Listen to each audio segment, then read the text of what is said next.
Welcome, welcome, welcome. What's going on, geeks? Welcome to another Weigh In Wednesdays. I am your host, Sam. We are coming to you live via Facebook, Twitch, and YouTube. Um, how's everybody doing tonight, man? Let me tell you, it has been a day. It has been a day. It has been a week. It has been a month. But we got a lot of good stuff coming up before the month ends. We got our official trailer. We had the teaser trailer before, so now we have our official trailer for Thor: Love and Thunder. Got to get a little bit better idea of what's going on with that and what that story is. Um, we've got Star Wars. We've got some Star Wars content with Kenobi coming out on the 27th, which will be this Friday. So the new series Kenobi, that's coming up. Let me just get all of my things right and ready, and all the things I normally have to set up and get going here, uh, just so I have them. Uh, I apologize for being late. I don't know how many people were aware that I was even late. I try to be very punctual and on time and try to have our show start promptly at 9:05. And today, like I said, today was just a day, and it was a struggle, but I made it here, and here we are. And we're gonna talk geek as we do. Um, Once we get some other people in, as you know, we're going to have a few of our other mods jump in as they tend to do. Once they jump in, we'll be here to. Oh, let me get that sound. We'll be here talking about the stuff we do. Hello, viewer. Thanks for joining us. I see I've got two people here. Y'all come talk to your boy. Check in, say hi. Let me know who you are so I can talk with you. As always, I am going to put the link for the stream in the comments so that those of you who wish to jump in and be a part are able to actually come and well, even if it is just you, we appreciate you being here. Just you. And let me put that over there because I don't see it there. Boom. So there's that link as well. So we've got it there. I know one of the topics that was discussed, or one of the topics that I was told they wanted to discuss was going to, of course, be the the Thor trailer, of course, because we got to discuss, got to talk about gore. And all right, all right. The link is for those people who wish to join in and want to be a part of the live stream. Since this is in fact a it's a live video, it's a live chat, live conversation, and when Wednesdays is the opportunity for other people to come on and be a part of the conversation, and if they want to chit chat, they are welcome to do that. So typically I have my mods, but I open the forum to anyone who wants to join in. The only thing I ask is, of course, that keep in mind we are live, and I ask that you be mindful of that. Have appropriate backgrounds. Nothing that's gonna get our video flagged or taken down or anything like that.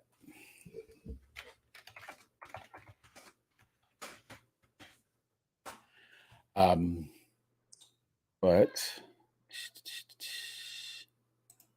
just trying to get some of these other things. I actually had class today, so I've started taking a electronics course to try to change up some things. Apparently, one of my mascot pets is trying to get my attention. He wants something. Um, but yeah, we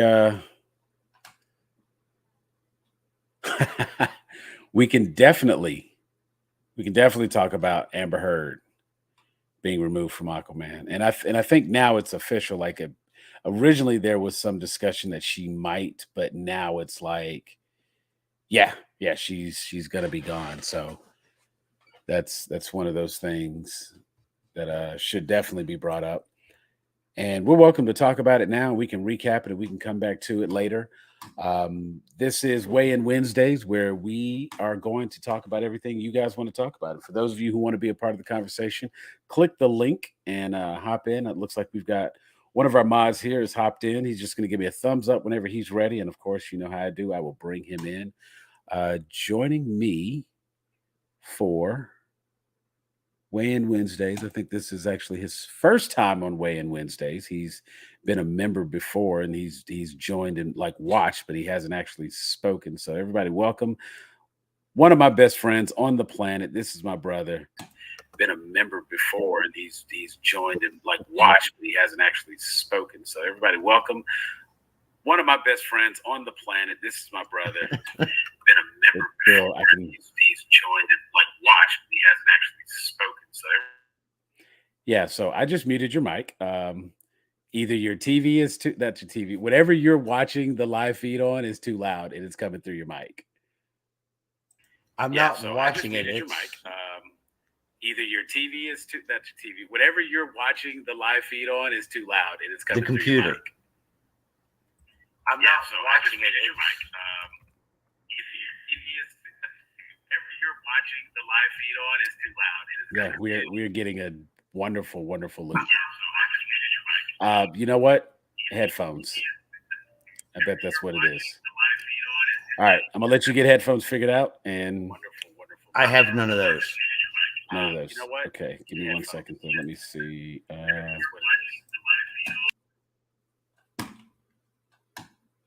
Echo, yeah. Okay, he's gonna figure that, and that means that that happens with live, so that's the beauty of it. But for those of you who are watching, we've already got it brought up. So Amber Heard being removed from Aquaman. It's funny, that trial, I can't get away from it, and every time I think I'm going to get away from it, it's back on one of my feeds. If I'm watching. See, we're going to try this again. All right, I'm bringing you back in, Dave. Mic check 1. No echo? No echo. There we go. I had YouTube running still on the computer while trying to do this. Gotcha. I knew I was like, I can hear everything I just said. I was being an idiot. This is my first time. First time. It's all good. I appreciate you being here. Welcome. So let's see. We got that there. So we are going to start off with Aquaman. Hi there. We got cast members and galore. Look at that. We got 3 people on stream. So you know what? It's be great. We can get her opinion as well. Yeah. No. Look behind you. So let's see. Let's see. Friday. So just on some of the different forums that are out there, of course. Well, everything I'm seeing right now, I don't see anything that is definitive. As far as Amber Heard being removed. Everything looks like there was a conversation. Insider.com, of course, says Johnny Depp called and he reached out to Warner Brothers. But I don't think anything other than talks of replacement. Yes, there are talks of replacement, but I don't think I have yet to see anything definitive that says she is being removed. See, I thought I read an article last week saying that she had been removed and they were refilming the parts that she had already done. See, and let's see. So we have one here. This article, when is this article? If we can find it.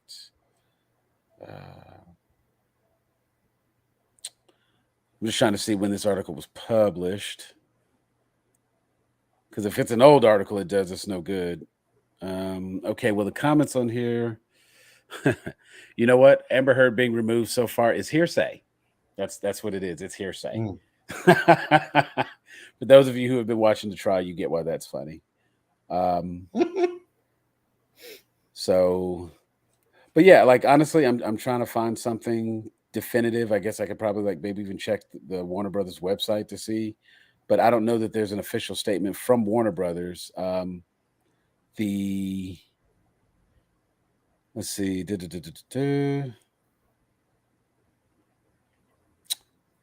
Hamada. Okay.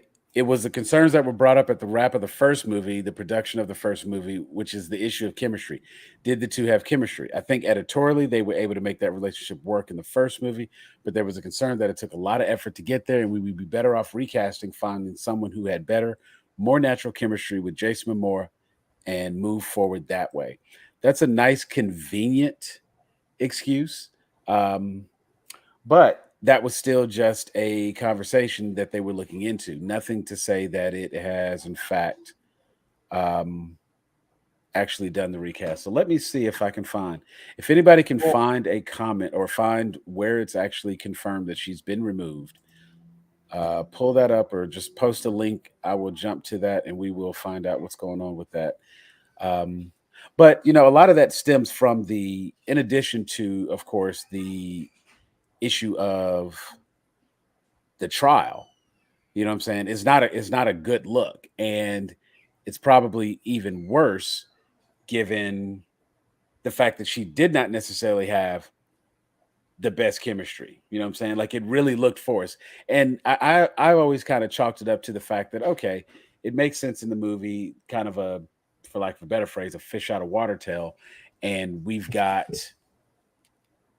these people who aren't necessarily getting along so great. She's a princess, you know,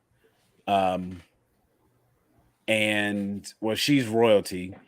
And here he is. He comes in a land lover, you know what I'm saying? Like he's from the land, the surface world, and he comes down here and she's just not going to swoon all over him. So of course there's a little bit of conflict at the beginning. So from a narrative standpoint, it actually kind of made sense. And I think that's even the comment that Hamada was making, that, you know, it makes sense editorially that they had to get to that point.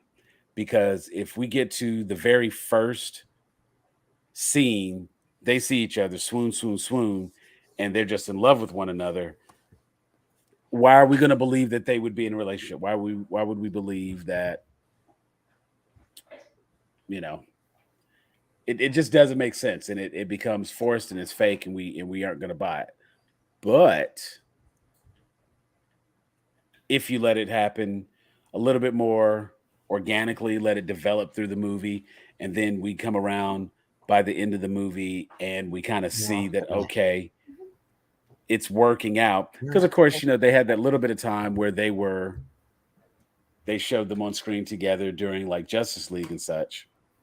So you've got that. And again, it's just one of those things that kind of makes sense. I just realized we don't have our overlay up. Bam, there it is. Weigh in Wednesdays. Nah. So, what are you watching that seems to have your full attention? I'm not watching anything. I'm playing Minecraft. Okay, well then you're watching the TV as you play Minecraft. Smart ass. Okay. Now, were you one of the people that helped build Middle Earth? Were you a part of that? No. No? Okay.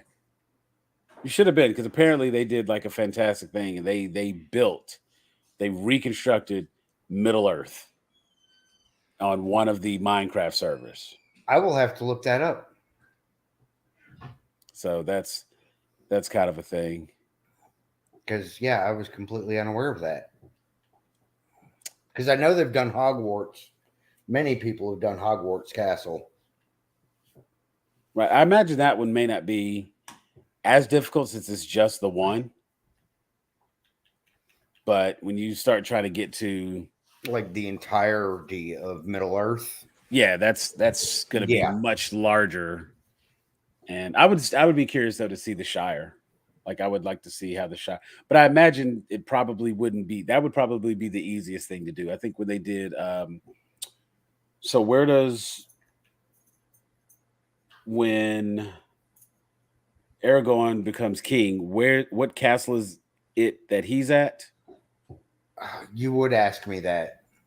And Um, had we not been in this conversation, right. If we I were would just know. casually talking, hold on, I'll help you out. What? You know better than I do. What's this place called? That's Helm's Deep, isn't it? No. Yeah, no, that's y'all gonna make me break out the phone. Mm. So this is the at the end of Lord of the Rings where he says, you know, hobbits, you bow to no one. This is where he like is king and the whole like ceremony and everything. And then of course the hobbits, they kneel. And cause see, it's even got like the really long, funky walkway here at the front. And so let me see if it's actually in the other half of this. This is actually one of my bookends. You gave me this. And like I'm supposed to know. Minas Thera. It's what? Minas Thera. Minas Thera. But it's spelled Tirith. But it's pronounced Minas Thera. Okay, because Yeah. you know. Oh, you know what? Yeah, it was actually on the bottom here. It was written there on the bottom. So it's a bookmark. I mean, not a bookmark, but it's a like I use it to hold it's a bookend. So I use it to like hold my books and my comics and my graphic novels and stuff up so that they don't fall over. But yes, thank you. We had someone jumped in to let us know what that was. And that was Kevin. So thank you, Kevin, for helping us out. But yes, like in the Minecraft world, that now exists. Like on one server somewhere, that actually exists. Which is honestly probably a PC server. I play on PS4. Well, thank Allie for us. The wife helped. See, and it's crazy. Like the women know it. Like it's a place, they know it. Guys were like, oh, you know that place with the big castle where the battle took place. Remember? With the tree at top. There you go. That's the part. Like what I remember is that was the castle that when the castle was actually getting sacked, and wow, now I'm going completely blank. The wizard, because he's never later on top. Oh my god, really? Which Gandalf? wizard? Shut up. Okay. The good one or the bad one? I've completely blanked on Gandalf, but yeah, Gandalf, that was one of the times where we saw him. He had his staff, he had the sword, he was coming in, taking people out this way, taking people out that way. And I think it was either Merry or Pippin, whichever one got locked into servitude under the not king, but the person who was running the place. See, so I guess that means I got to go back and got to do Lord of the Rings here soon. Got to watch that. Yeah, especially since the prequel show is going to be coming out. Yeah, September, something like that. And you know they actually have a game coming out as well. I was a little shocked to find that out because I was kind of like, how's that going to work? But I mean, honestly, a game based on the prequel or a game based on it's new Lord of the Rings content. And if I'm not mistaken, I'm looking for it now. You are actually going to be following. Hey, what's going on, Russell? You're actually going to be following Golem. That would be interesting. Lord of the Rings. Yeah, the Lord of the Rings Golem. Okay. September 1st.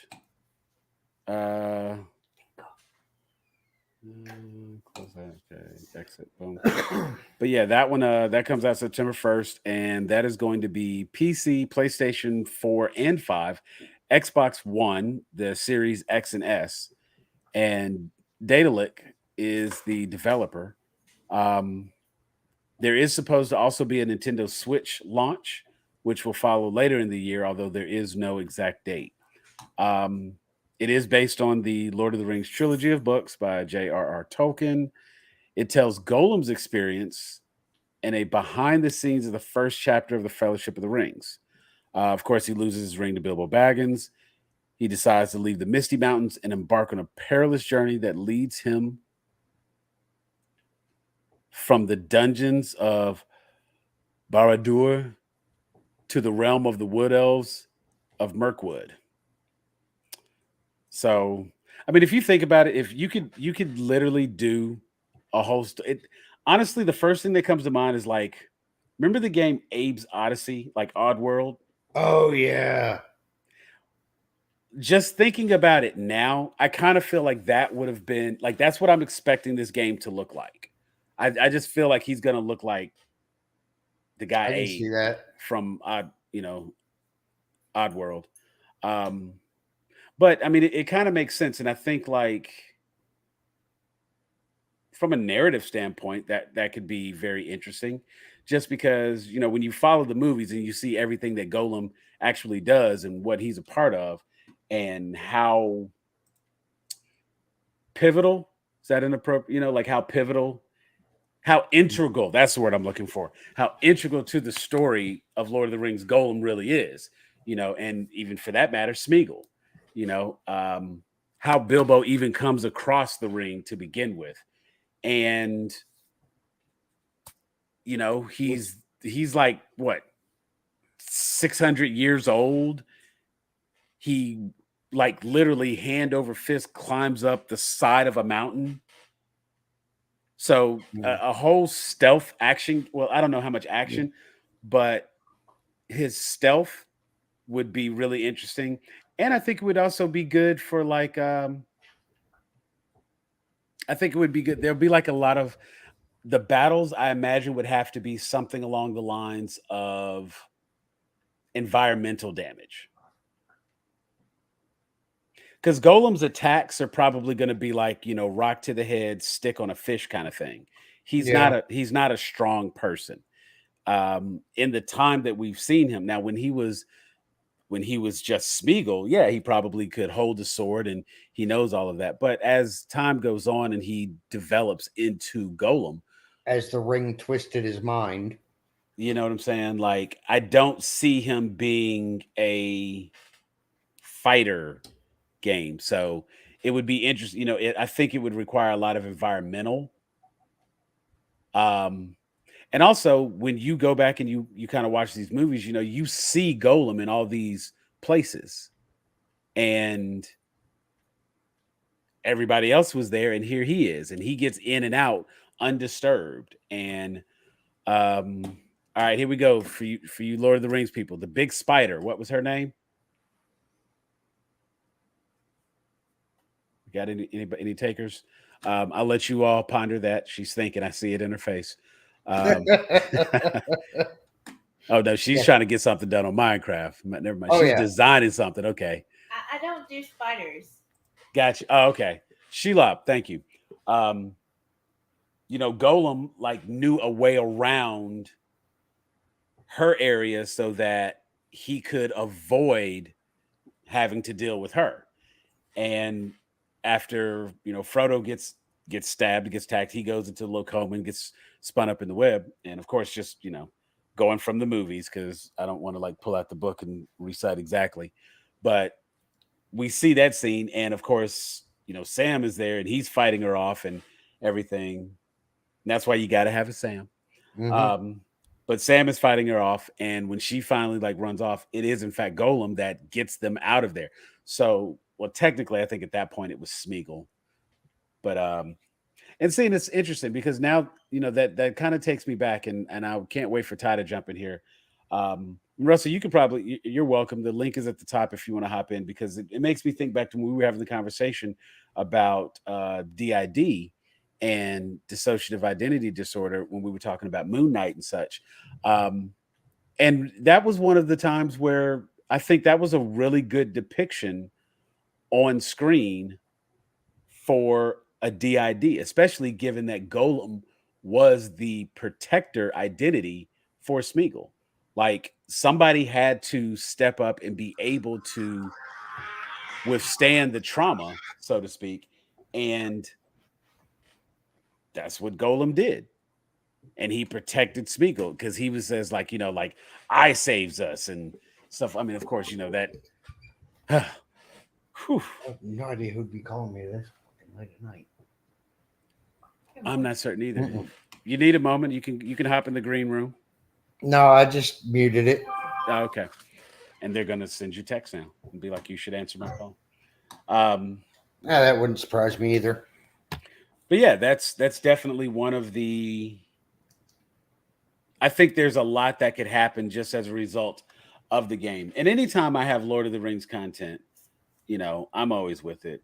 Another thing that would work pretty cool in terms of the game is if you were to incorporate like specific, like key moments and have to navigate Golem through key moments, like a particular battle, like maybe the Battle of Helm's Deep or something. Like anytime he's pursuing the ring and he's following the ring, maybe you have to avoid Shalab, and you have to avoid the spider and get Frodo out and save Frodo and Sam to advance the actual story. Because I can't see the story being him reacquiring the ring. You know what I'm saying? Like it doesn't really happen like that. So I can't, you know what I'm saying? Like even from a gameplay standpoint, I can't see how that would work. Now, maybe if you do like some flashback times or something, you could actually control just Smeagol while he has the ring. But there's a nice little bit of time because he had that ring for some time, and then he was away from the ring for some time because Bilbo had that ring for some time. So I mean that ring is easily like 400 or 500 years. I mean, we would have to look like the first time, the Age of Man, because of course it was like during the first Age of Man.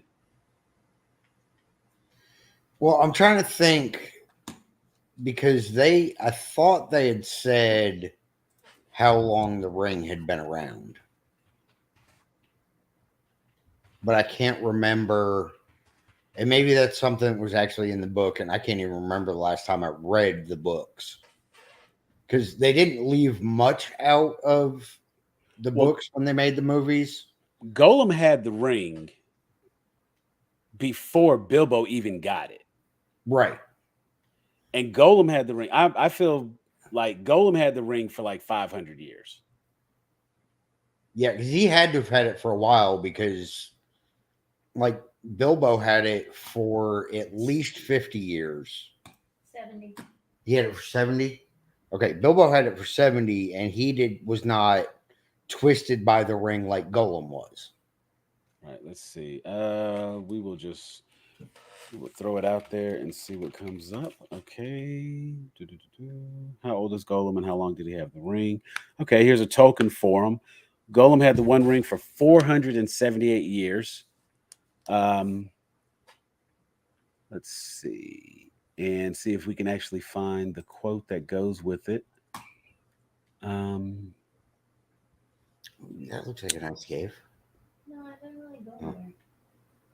What odd. It goes somewhere. Don't mind me, I'm just multitasking. That's right.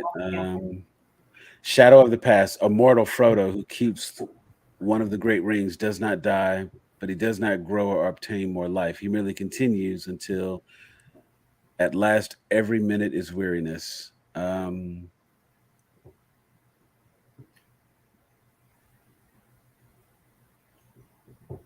Okay, so hobbits actually can live to, so like, if a hobbit can live to be about 100 years, and Golem had the ring. Like his aging slowed as a result of the ring and stuff like that. So that's really like where all that comes in, and that's why he was around as long as he was, and that's really how he just got twisted, because the ring was basically keeping him alive. And it was his part from when he parted from the ring. That's actually like where the pain and everything started like really coming through, and he like just completely lost it after that. Um, so yeah, I think that would definitely be a very interesting aspect. Um, and again, it would just be a situation where, it's a stealth game. It looks to be a stealth based game, and you will be playing as Golem, and you will just kind of be in the background. For more details, be sure to click that link, and that'll take you to our Facebook group. You can join us at Grown A Geeks, and we have a whole article that talks about that particular game, and that is Lord of the Rings Golem, coming out later this year, September 1st release date on all platforms, and Nintendo Switch at the end of the year. Now, out of curiosity, because we just talked about that one, is there a post about Hogwarts Legacy that's coming out the end of this year? There is a post. Let me see if I can find that. Legacy. I am just as interested in that as I am now in the Golem game. Right. And so here's the funny thing with how do we that's going to be a very interesting thing. I want to say that we are now at a point where supposedly my understanding is that the game is going to be separated from the creator, in whatever form that means. But that is scheduled. PlayStation 4, PlayStation 5, Xbox One, Xbox X, and Series S. That is brought to us from Avalanche and Portkey Games. Which and Portkey Games is actually technically part of the Potter universe. Okay. Because all of the Hogwarts and Harry Potter games that have come out have been through Portkey Games. Okay, so that's their like in-house gaming studio. Right. Gotcha. Let me pull that up real quick. Find that article.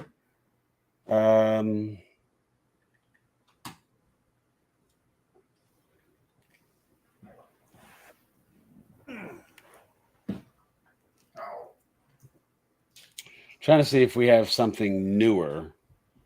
The last time I saw something on it, I feel like there was something the other day. I realized I was having a bad hair day. There was oh, really? So we actually have one of our that's one of the ones you made, right? Yes. Okay. Hey, don't focus on the hat. I'm just covering up the bad hair. No, I got that, but it is important to point out the hat, because that is a handmade leather stitched hat by South Down Leatherworks. Find him on Instagram and take a cool look at all the cool stuff he makes. I actually you know what, and I completely failed, but on one of the previous episodes of Weigh In Wednesday, I was wearing my black hat. And you know what? If you give me 2 seconds, like entertain the people for a moment. Let me grab my hat. It's right in the other room. Talk about Hogwarts and why you want to play it. Well, I am interested to see the mechanics of it,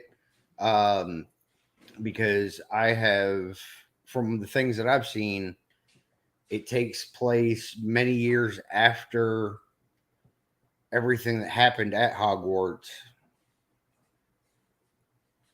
But I'm just curious about the game style because it's supposed to be a much more immersive game style than we have been used to.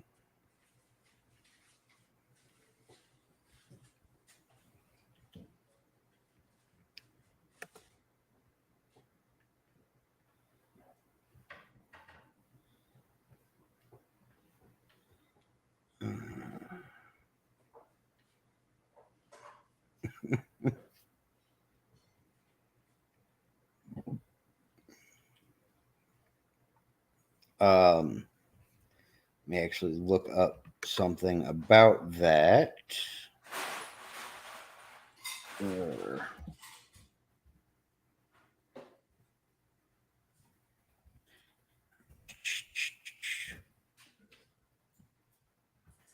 Yes, I know I'm not as personable as Sam is.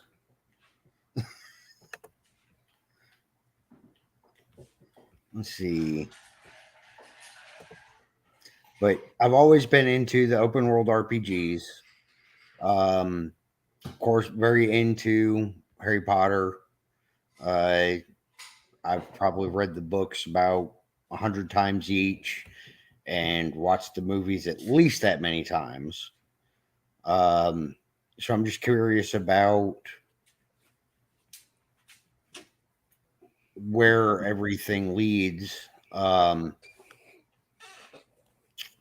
And actually, this is Hogwarts from the 1800s. So that would be like way before any of the books even took place. So this particular Hogwarts story is not going to be covering Potter and friends. The only, with it starting that early, the only thing that it might cover from that is possibly you might run into some of the families that were connected to the Deathly Hallows. Gotcha. Okay. Because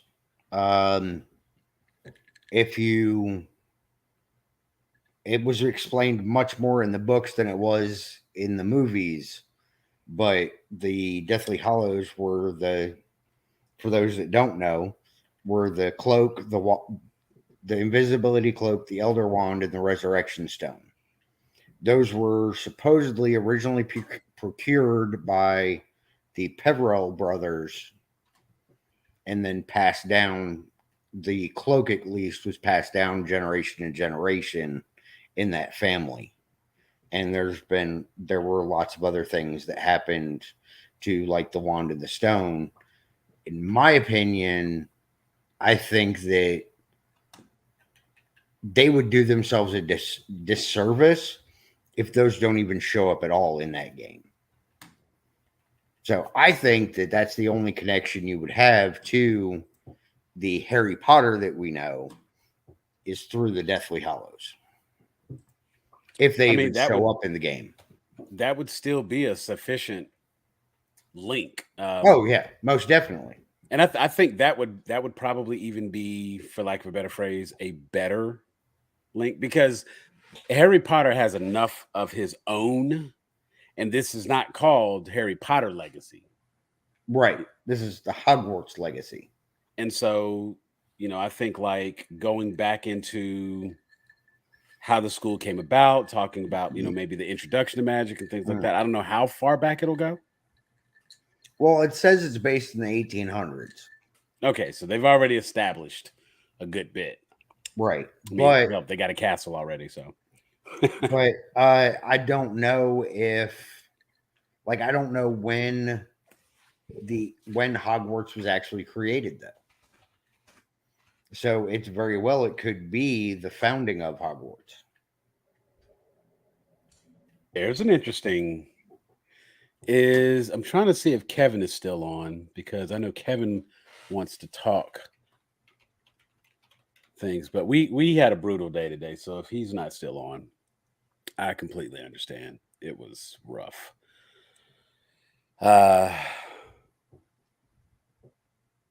So and you're gonna yell at me, and I deserve it. Who, But me? as I've not seen all of the Harry Potter films, Why would I yell at you? because you've only insisted 1,000 times that I do that. No, I've insisted you read the books. This is true. This is true. But I think my response to that was I would start with the movies. I have yet to do that. So Which, honestly, watching the movies, then reading the books, I can agree with that. Because I feel like I have something here. I understand the fact that movies are never going to be word for word what the book was. Oh no, it can't be. Can't be. I think for me, I think my biggest fault, and this is probably for anything, and I think this is a good time. See, this is why I like having these conversations because they're so organic and they flow so well. Because of course, the casting, a lot of times, when you read a book, you kind of create and develop this idea in your head of what the character looks like based on oftentimes the description. And once you've kind of marred that with an actor or an actress, that person now, whether you intend to or not, is kind of unintentionally tied to that person. Now, if a character in a book is modeled after said actor, and then that actor comes in to do the live action, fantastic. But I'm gonna guess, I'm gonna guess that, and I'm gonna tease you with this one. Tom Cruise was probably not the person anyone had in mind when they did Jack Reacher. When Lee Child started writing Jack Reacher books, I don't think he was picturing Tom Cruise. Well, I have always thought that whoever decided to make those movies was a little dyslexic.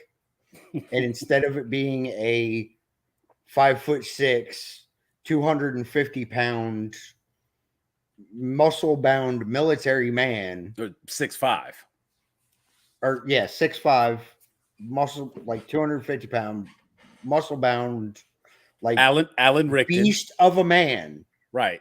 And they read it wrong, and it was a 5'6", 125-pound soaking wet.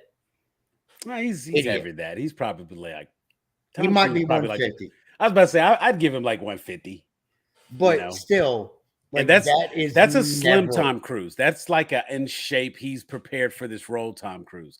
Because I will give Tom credit. That man runs very well. You look at any Mission Impossible movie, you get at least a mile of running from him, and he be at top speed. He be on go. He be on go. Well, I mean, that's also movie magic. It is cuts and edits, but even if you take, I forget which one it was, but it was the one where he had to like hop across the little dinghy boats, and he gets over to the side, and he is like running down the side. I stopped watching after the second one.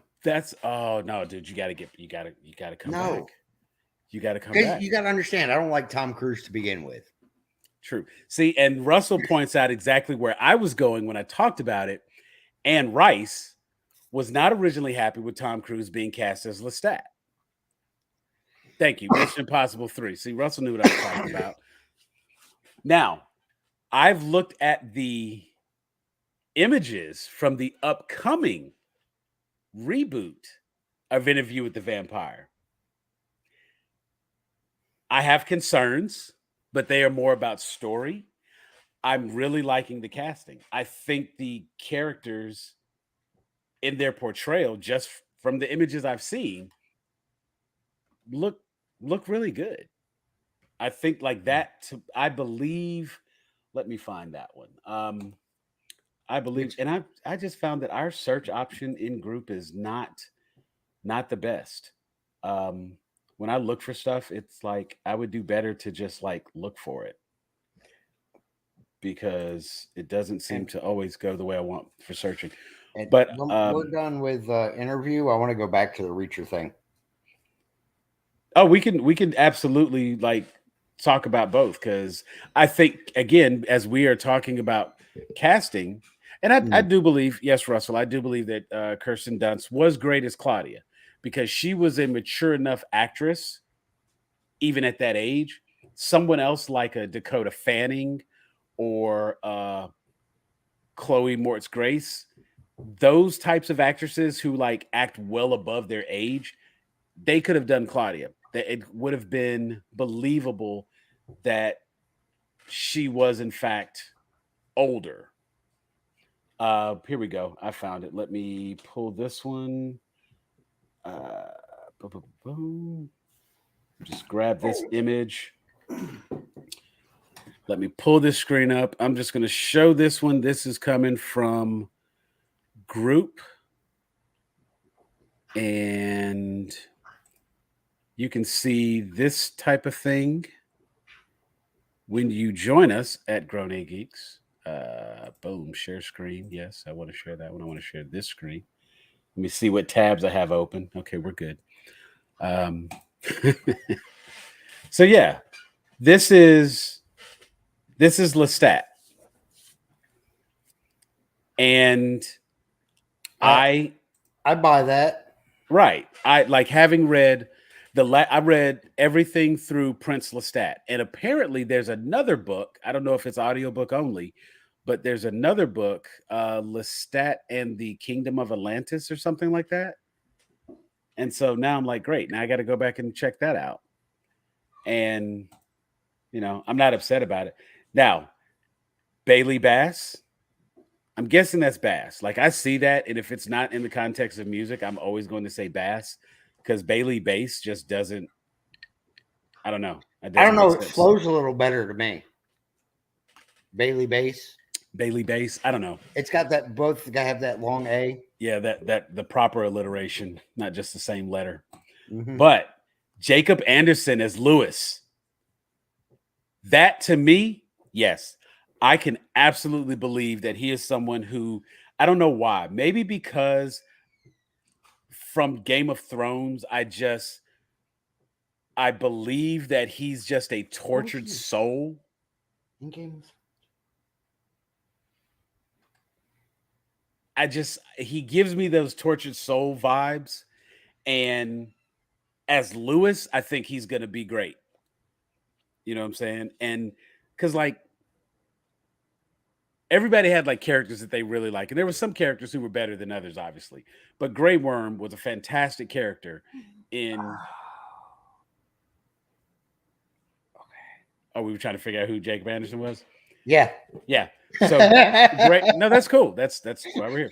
So Grey Worm was a fantastic character in Game of Thrones. And I'm like, you know, he's the warrior. And he, you know, when he falls in love with Missandre and he doesn't know how to like really express that because all he's known all this time, you know what I'm saying? Like he gives you tortured soul vibes and he was quiet and he was weird and yeah, it was a thing. Jacob Anderson as Lewis, I believe really, really works because he is such a phenomenal actor. I think he'll pull it off. Now, it does not go with the story exactly, but hey, it's 2022. Directors do what they want. They cast who they want, and at the end of the day, like we are really at the point where we don't have to have the woke conversations anymore. Jacob Anderson, I think it will make for a very interesting dynamic. Russell is pointing out, let me pop this up. Lewis is a twist. The casting director wanted diversity and inclusion, and this may work. And I have to absolutely agree. I think Jacob Anderson is a fantastic actor and will do really, really, really well in this role. I think an alternative, if they had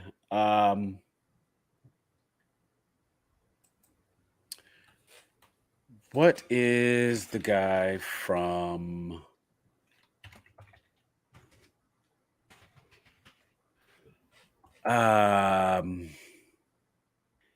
it is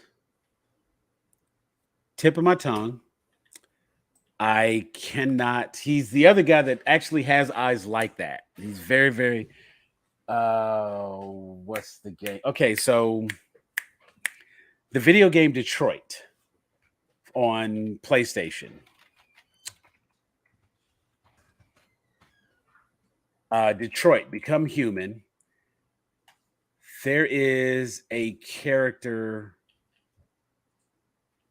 Oh, what is his name?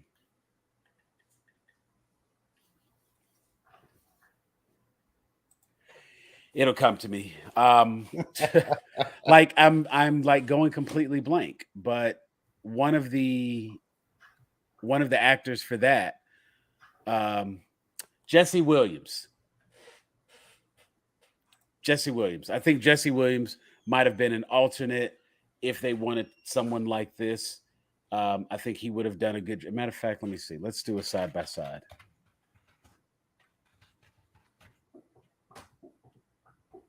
Oh wait, cancel. I don't want to leave the site. It's about to do the wrong thing.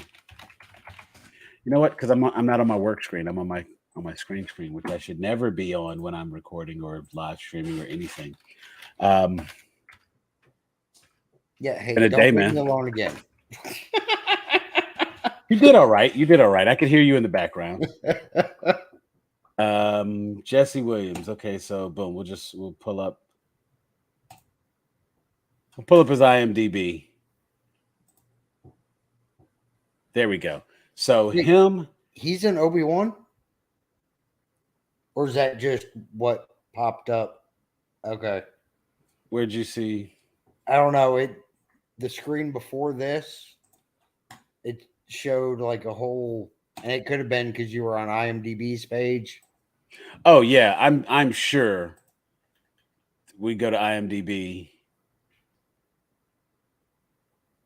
I don't know. I just saw Obi-Wan. It changes. Yeah, I'm with you. It does that. But yeah, Jesse Williams. I think he might have been a good alternate. Let's see. I can see that.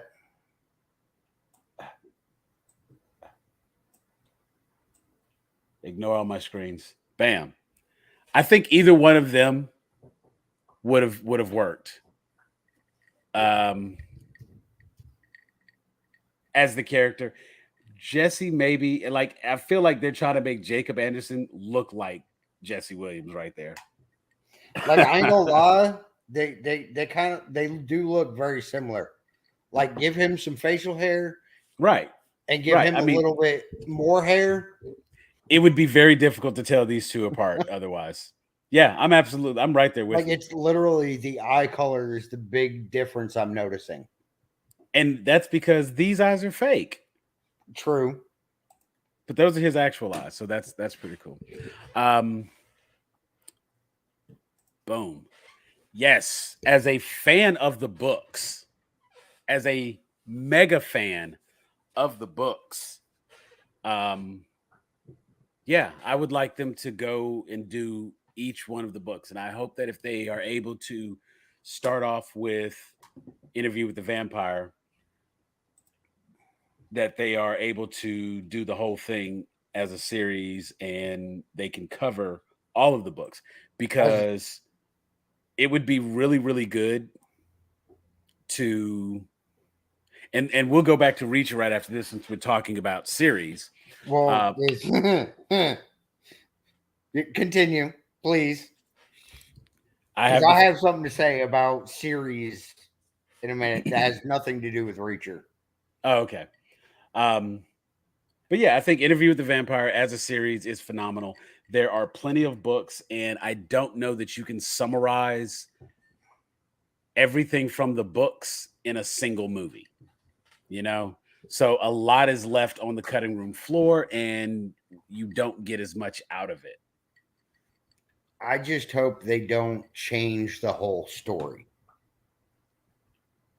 Like, I know I have said stuff to you about the whole Wheel of Time series.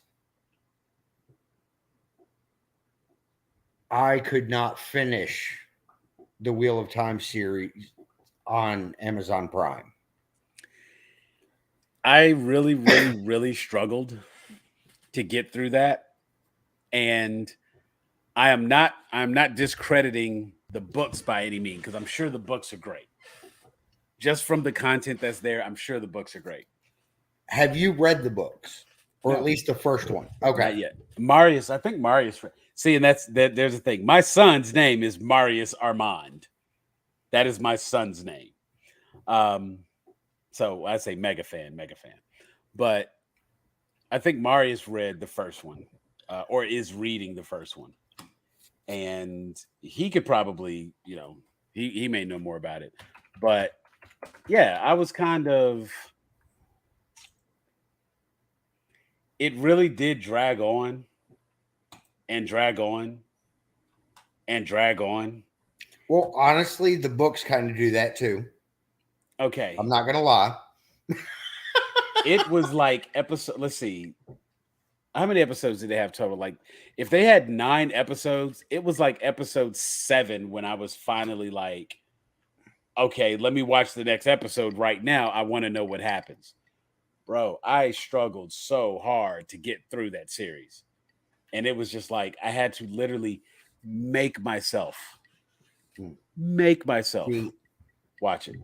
and to me, I understand, again, some things are going to be changed and like things are going to be different, but the way they wrote the story completely destroyed everything that was in the books.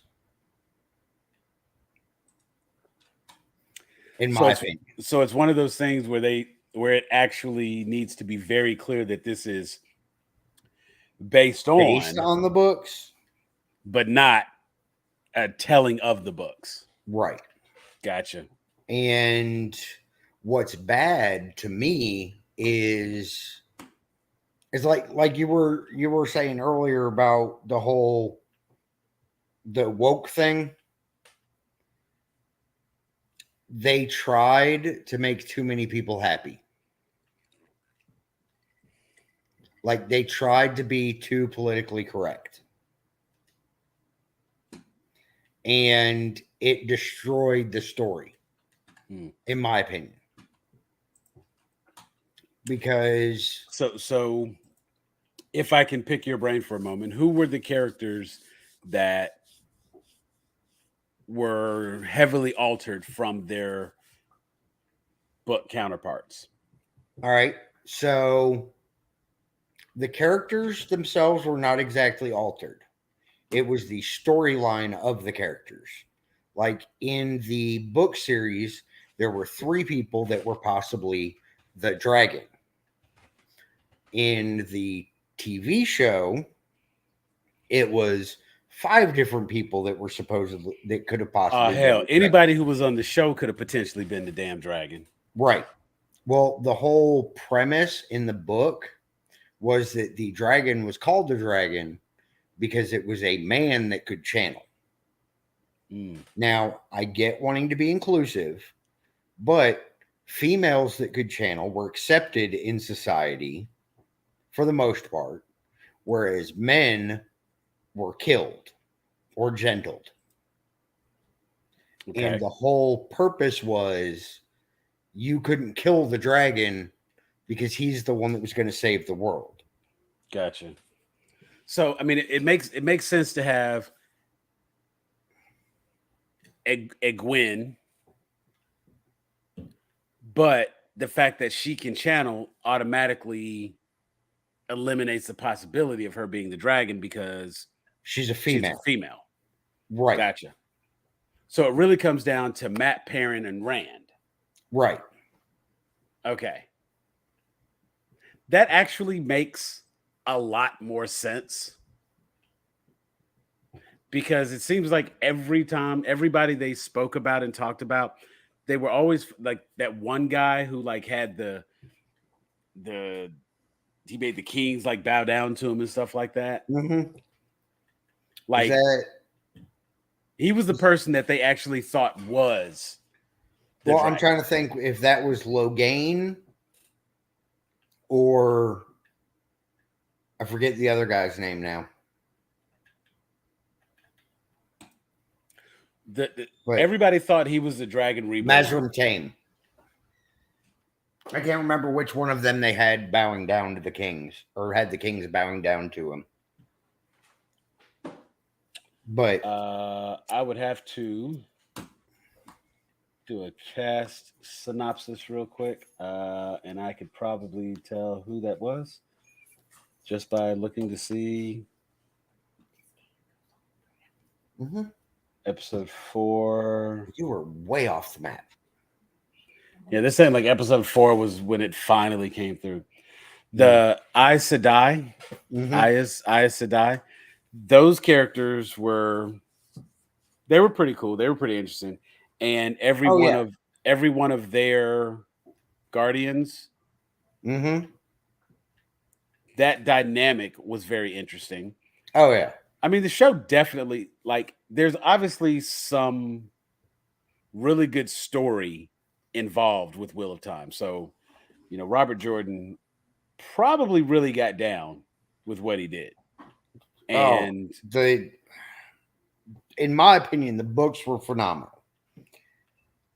The storyline that they did with the TV show, to me, they tried to be too PC with it and destroyed the storyline. Like changing a couple of people around, like there's a lot of people that were complaining because one of the big characters was changed from male to female. Not a big deal. It really wasn't, because that character's gender had no effect on the story. okay. It really didn't. But just the timeline and a lot of the stuff they did, it destroyed the story. But yes, Robert Jordan did a fabulous job sucking you into that storyline and making you want to read the next book. So how many books are in that series? 14.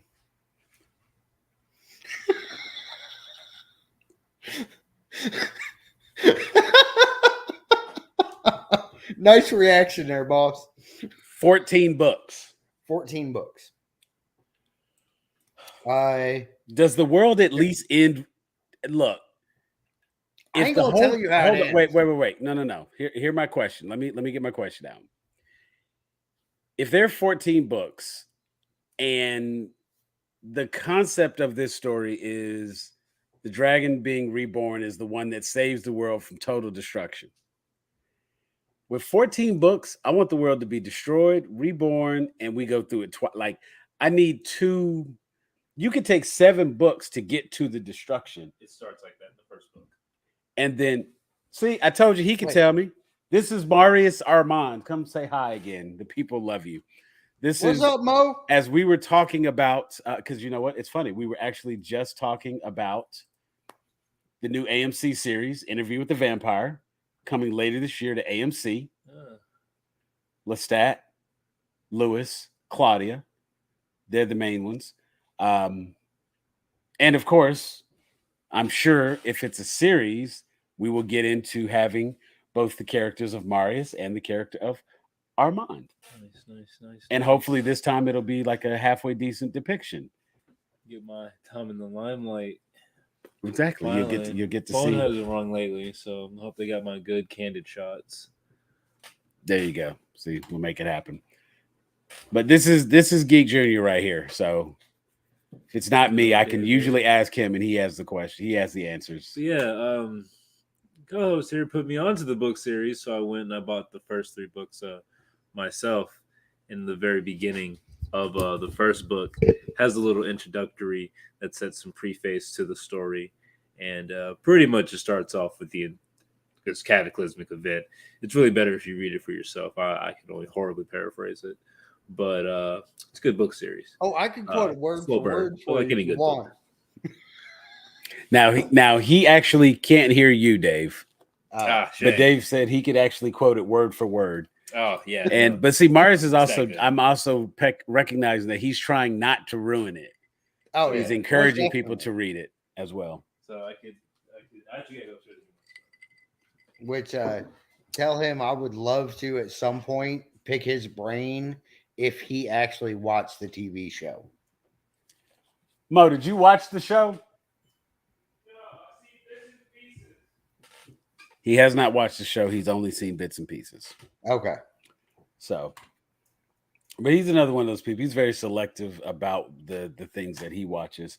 I'm not as selective about what I watch. I just have to like find time to watch stuff, and that's usually my biggest issue is trying to find time. I will give anything 20 minutes. If I can't get sucked into it in 20 minutes, I'm done with it. I give it a couple episodes. Like, Well, okay, movies 20 minutes, TV shows at least 2 episodes. all right. So yeah, right here. So yeah, he's got his Get the intro trilogy. intro trilogy, and Very nice. this is he's got the other book here. Good old fat prologue too. So That glare. Yeah, your glare is kind of killing the covers. So this is Wheel of Time. First 3 books. Ooh, excuse me. Bless you. So we have what is it? Eye of the World, Great Hunt, and Dragon Reborn. Yes. In that order? Yes. Cool. So Dragon Reborn. Probably get a little bit more info on that. But even in the way they did that in the book in the TV show, was still really cool. And like I said, it had so much potential and it did seem very interesting. There were parts of it that I was kind of like, but I still checked it out. I had too many issues with that show. I've got a Jack Reacher book. That's why I keep looking around. I bought my first Jack Reacher book. It is around here somewhere. Which one did you buy? I don't know. I wanted to show you. I have not started it, but I bought it. It's yellow. Okay, that is probably going to be one shot. No, that one doesn't sound shot's right. orange. As I said, that doesn't sound right. See, what's funny to me is the fact that when I got all the books, they all have a specific color to them. Mm-hmm. Most of the writing is in yellow. So, Echo Burning is the yellow one.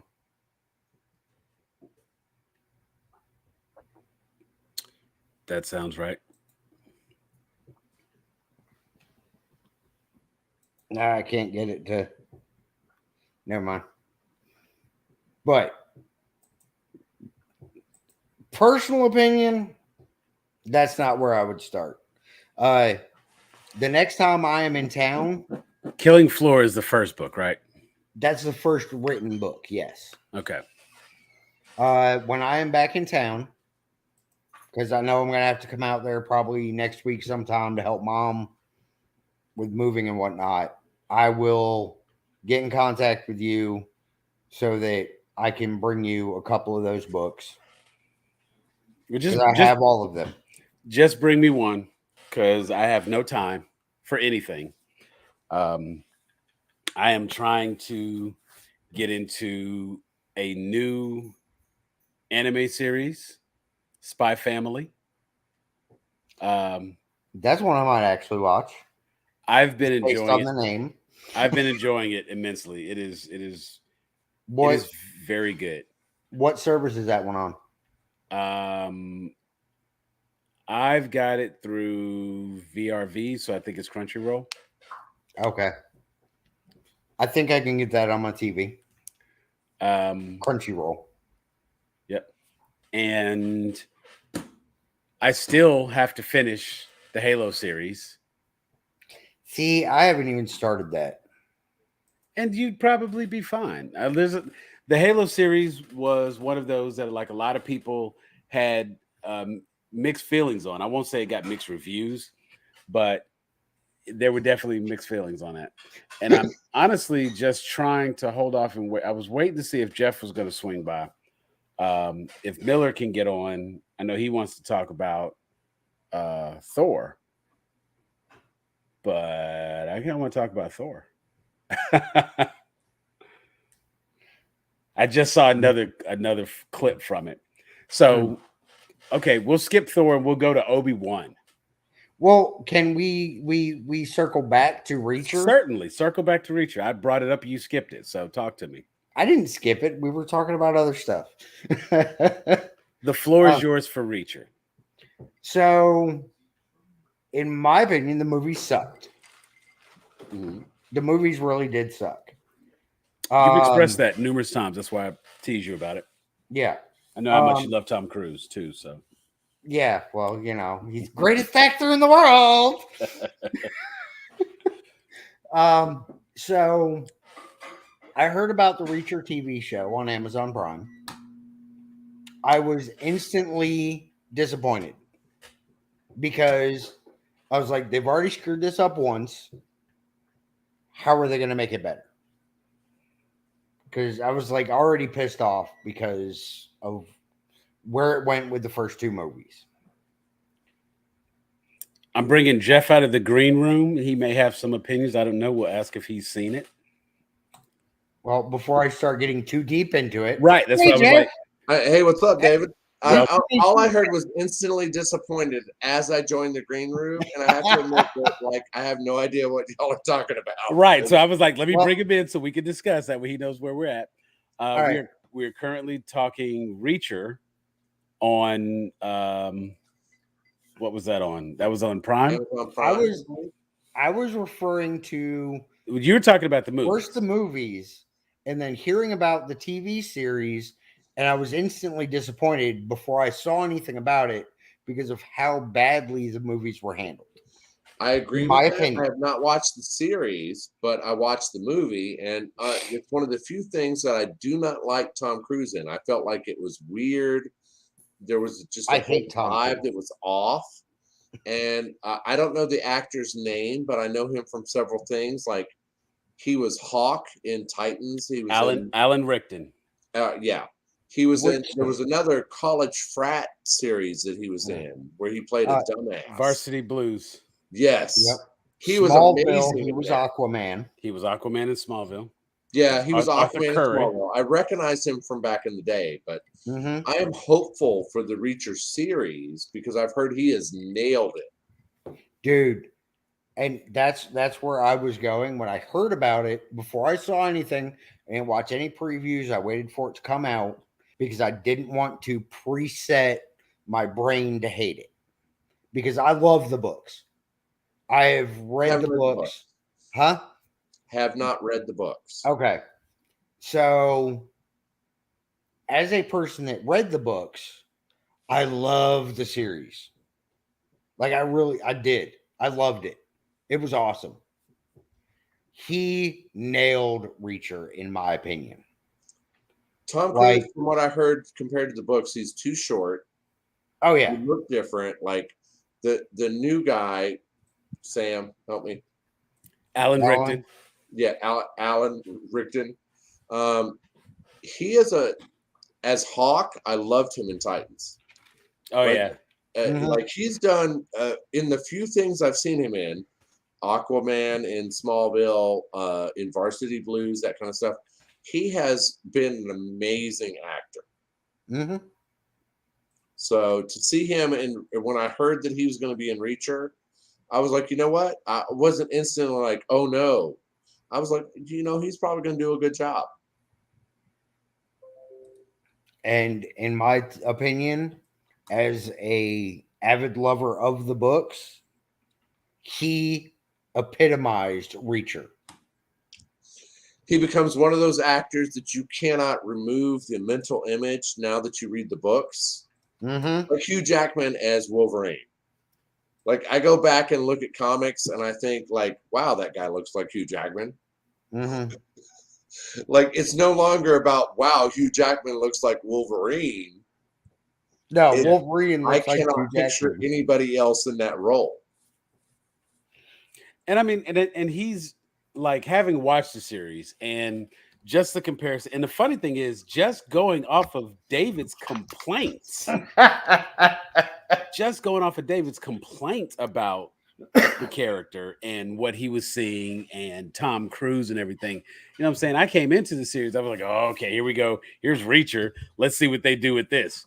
And I really was just thinking and expecting that it was going to be something that, you know, would just further piss David off. And so I was like, let me check it out. And then I see this show and I'm like, yo, this is really good. Mm-hmm. Yo, I want to watch this. Okay, let's go to the next episode. I think I did like 3-4 episodes first day. And yeah, so it was like, let me tell you how good he did.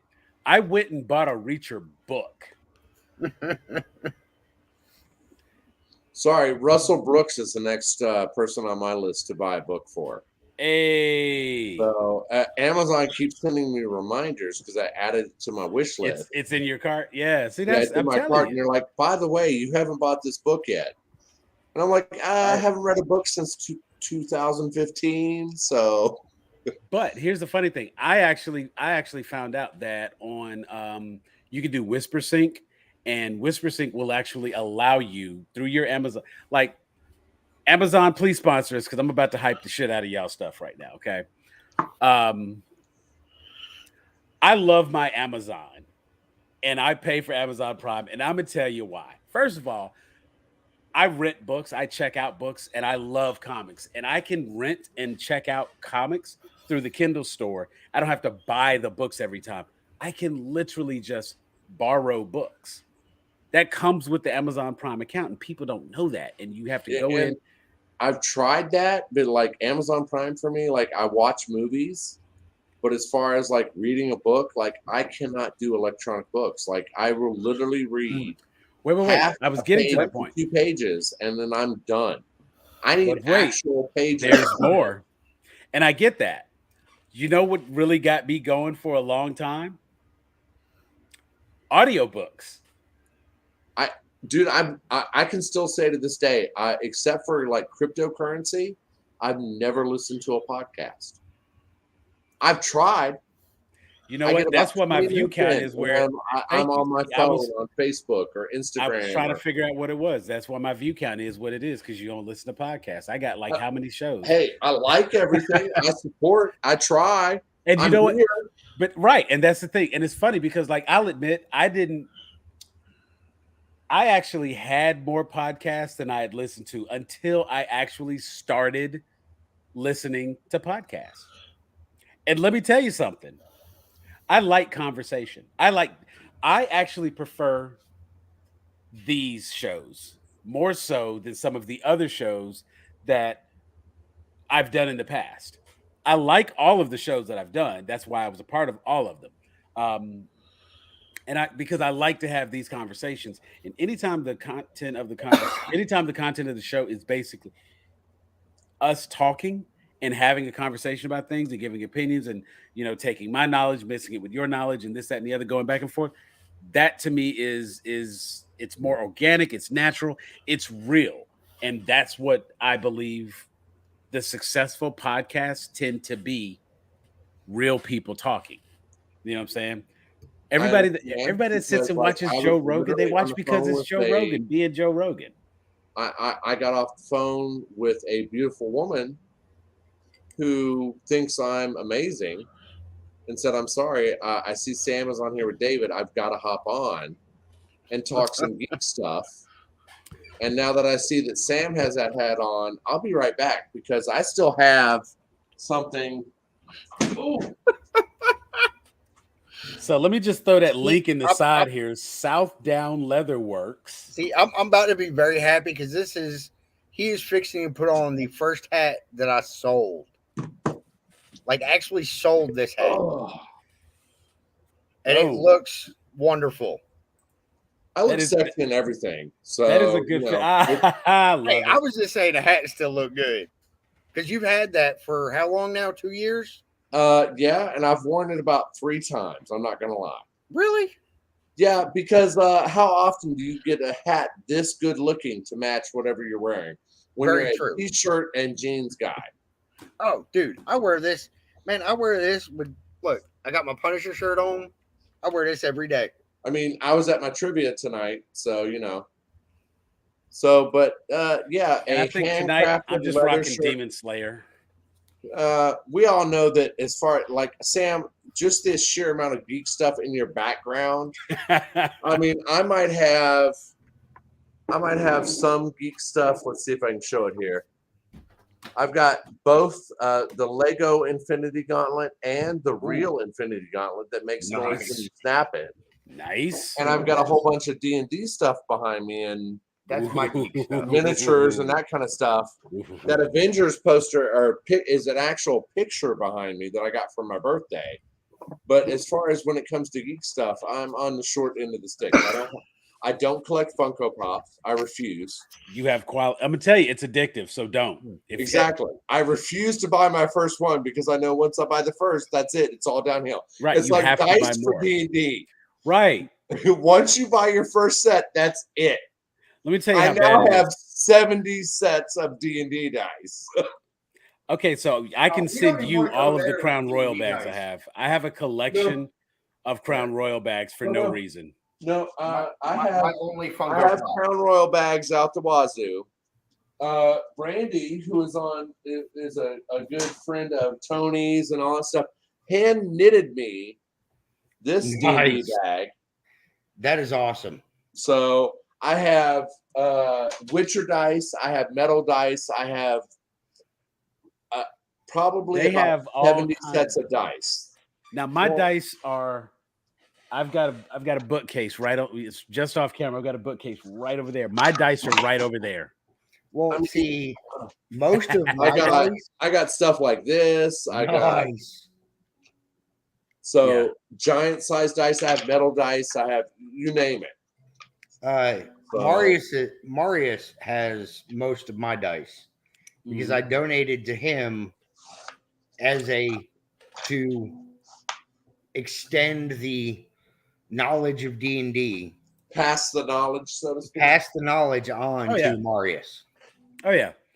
And not only did he pass the knowledge, but like really set him up and got him started. But we're talking miniatures. Yeah. Like, yeah. I never got into miniatures. It's more of an illustration point for me. Like, I don't use the grid when I play D&D. It's more of like, hey, your guy's here, you're here. Mm-hmm. What do you do? So, but do I have a lot of them? Yeah, I do. Yeah, I do. So, We're real quick, just because like I'm looking at three men with some amazing hats on screen right now, and I would be remiss if I don't just like make you aware that you can go to South Down Leatherworks on Instagram and you can see there is a ton of stuff. I've seen this hat personally. It is so cool. I'll admit, this is one of my favorite Kangol hats I've ever had. Do I have a chance to wear it a lot? No. Do I look at it and think about, man, I wish I had an outfit to put that with? Yes. So it is one of the most comfortable hats I've ever had in my life. Now, I will say that for someone that pays $4 for a pair of sunglasses and $10 for a hat, is it one of the more expensive hats I've had? Yeah. But it is literally the best, most comfortable thing I've ever worn in my life when it comes to leather. There it is. There's been some other times I've had to wear leather, and it's been extremely uncomfortable. Right. And you know what? I said, hey, baby, I'll put this on for you. So, but was I comfortable wearing it? No, I was not. There's a reason there's a safe word. Yeah. So those are shoes. I just want to point out, those are shoes and a hat. South Down Leatherworks. Find it on Instagram. And I've actually got some more stuff that I have not posted pictures of yet. Yeah, I'm kind of looking at your Instagram and I'm like, you be mad because I don't be liking stuff. You ain't got nothing on here. I liked everything on there. Yeah. But I've seen in person more stuff than that.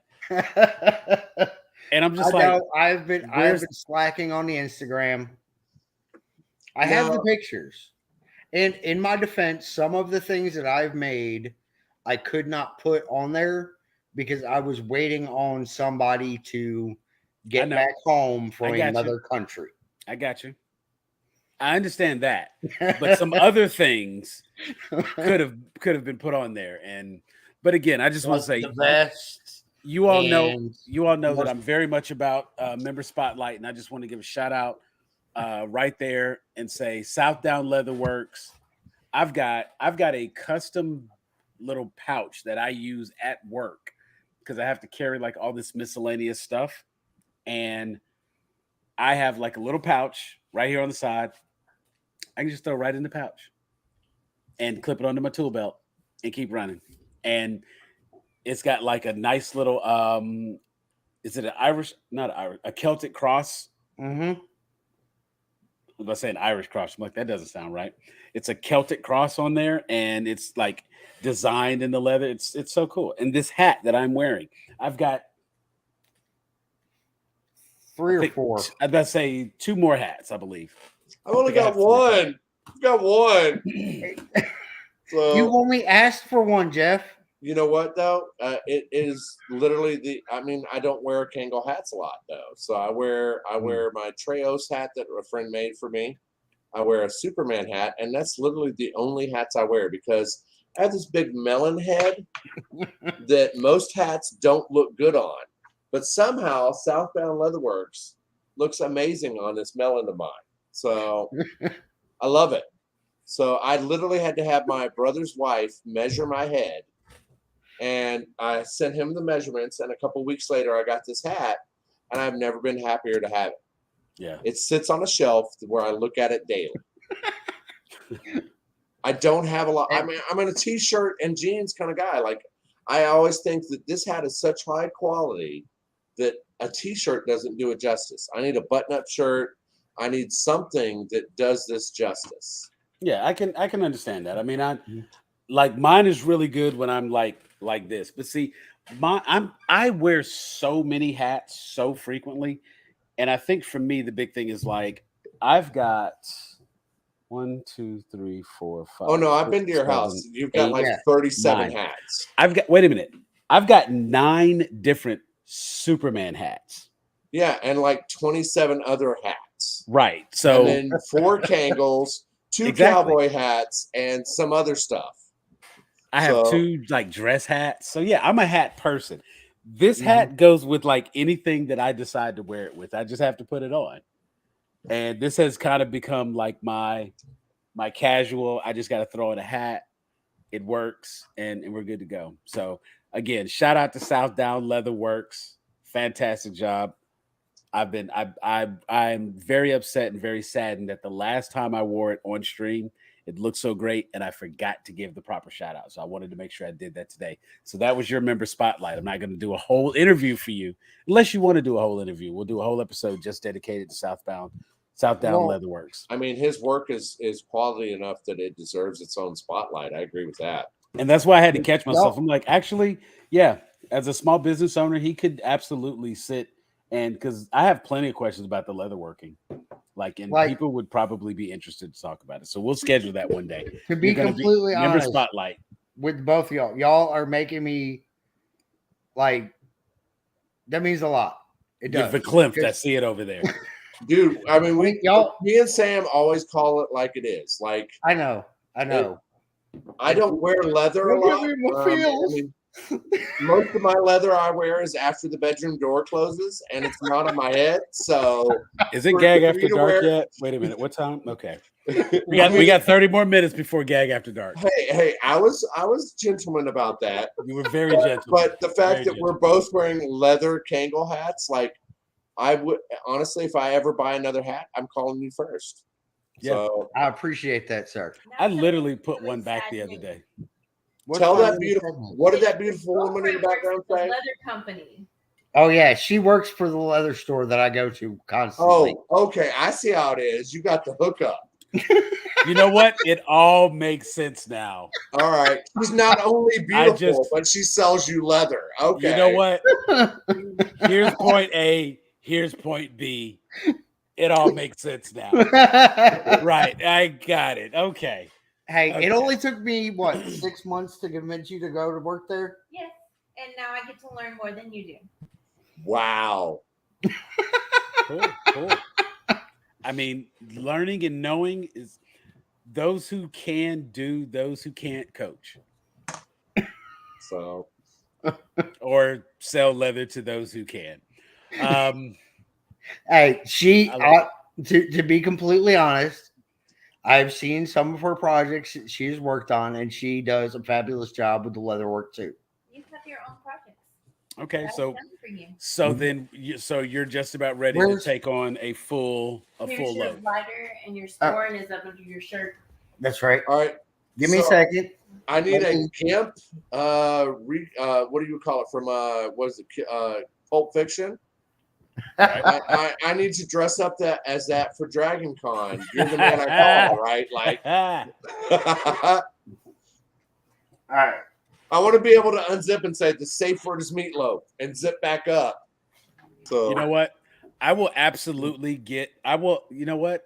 If he gets the gimp suit, I'm gonna be real simple. I just want a wallet that says "bad motherfucker" on it. All right. same, So same, and it's got to be white, I can do that. just Huh? like the movie. It's got to be what? His wallet from the movie was white. I He was want- reach in the bag. It's the white wallet that says "bad motherfucker," Yep. and he pulled it out of the trash bag or whatever, and that's what Mhm. exactly what it said. And that's one of my favorite parts of the movie because I was literally like, "Damn." Yeah. Then I found out Whatever makes the that relationship on his lightsaber, it also Yes, says indeed, "bad motherfucker" on his Yeah. purple lightsaber. It's BMF, and actually, well, you can't see it. But I've got that one back there. That's the only lightsaber that I own. Of I have course that you one. do. Of course you do. Of course. Why would Of I? course, Not? You it's knew in he the was gonna get that room one. of Superman stuff, but it's there. Yeah, it's. I in have there. an Avengers poster. You have a room. You'll get here, baby. It I'm takes working on time. it. I'm takes working time. on it. You saw my Infinity Gauntlet. I did. I was jealous because So- I don't have an Infinity Gauntlet. And he's got two. hold on, I'll be right back. Not one, but two. All right. Exactly. So since we're bringing up her and doing her own leather work, this is a bag that she made for me. Okay. Oh, wait. It's a little Bring it sporn bag. Okay. And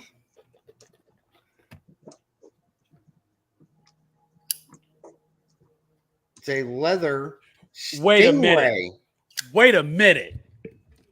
You are telling me that you have a leather wrap for your Zippo? Yes.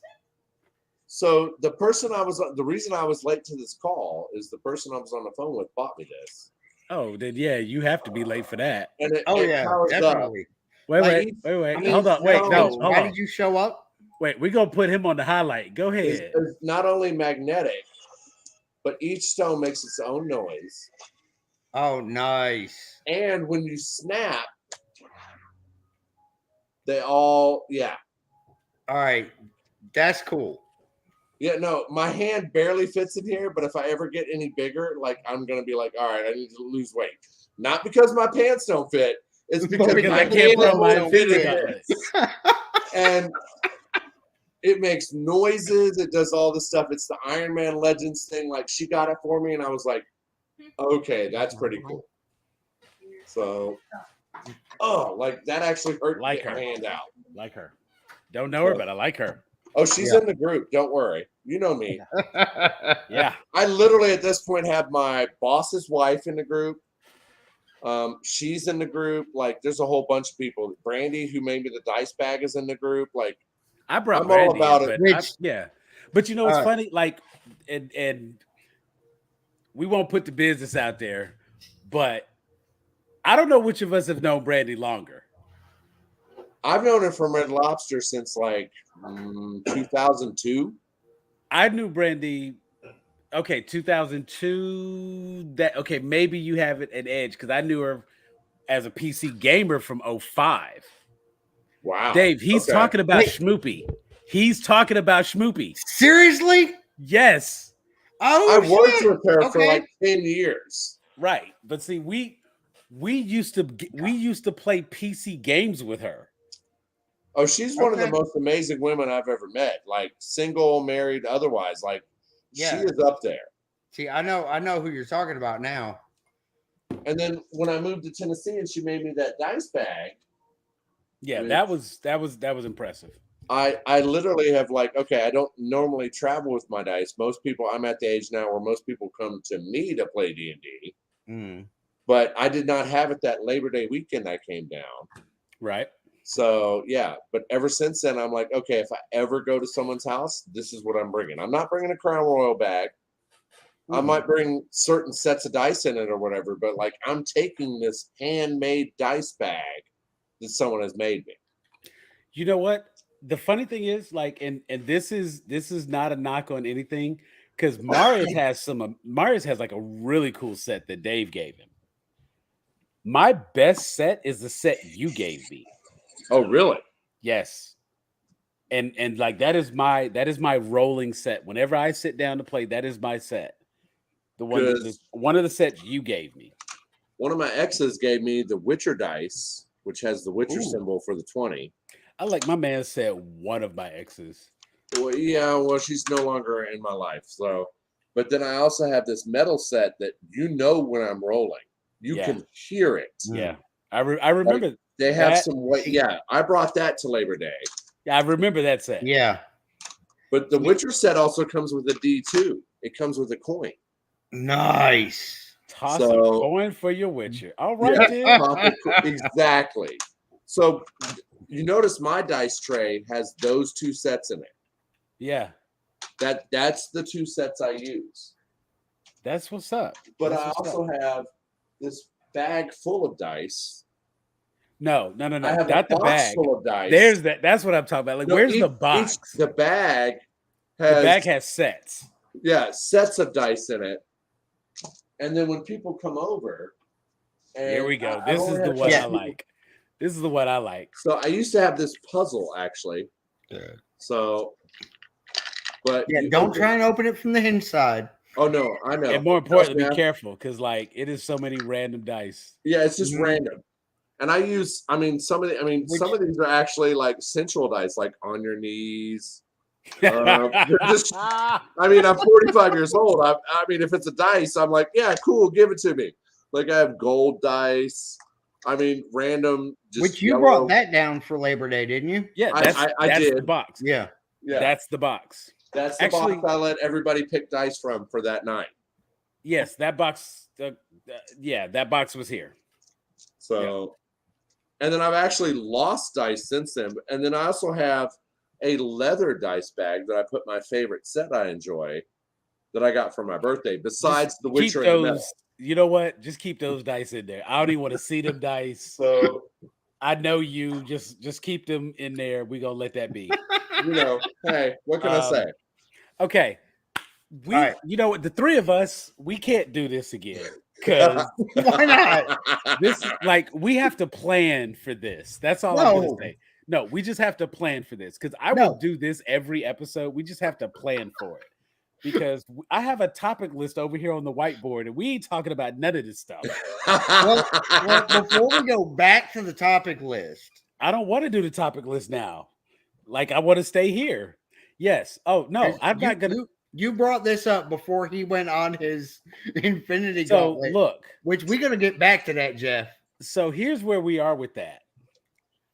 I need to know how much that's gonna cost me, and can I customize it? How would you like to customize it?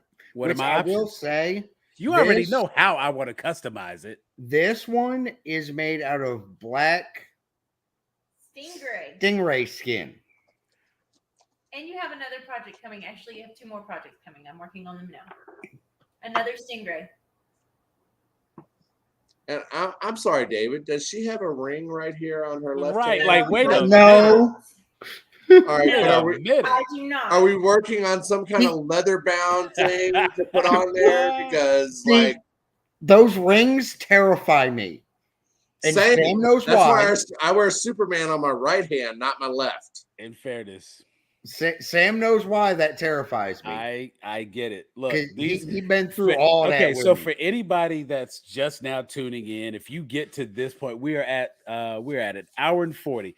These 2 people right here, these are like 2 of my best friends. I've known these 2 individuals for more years than I can think.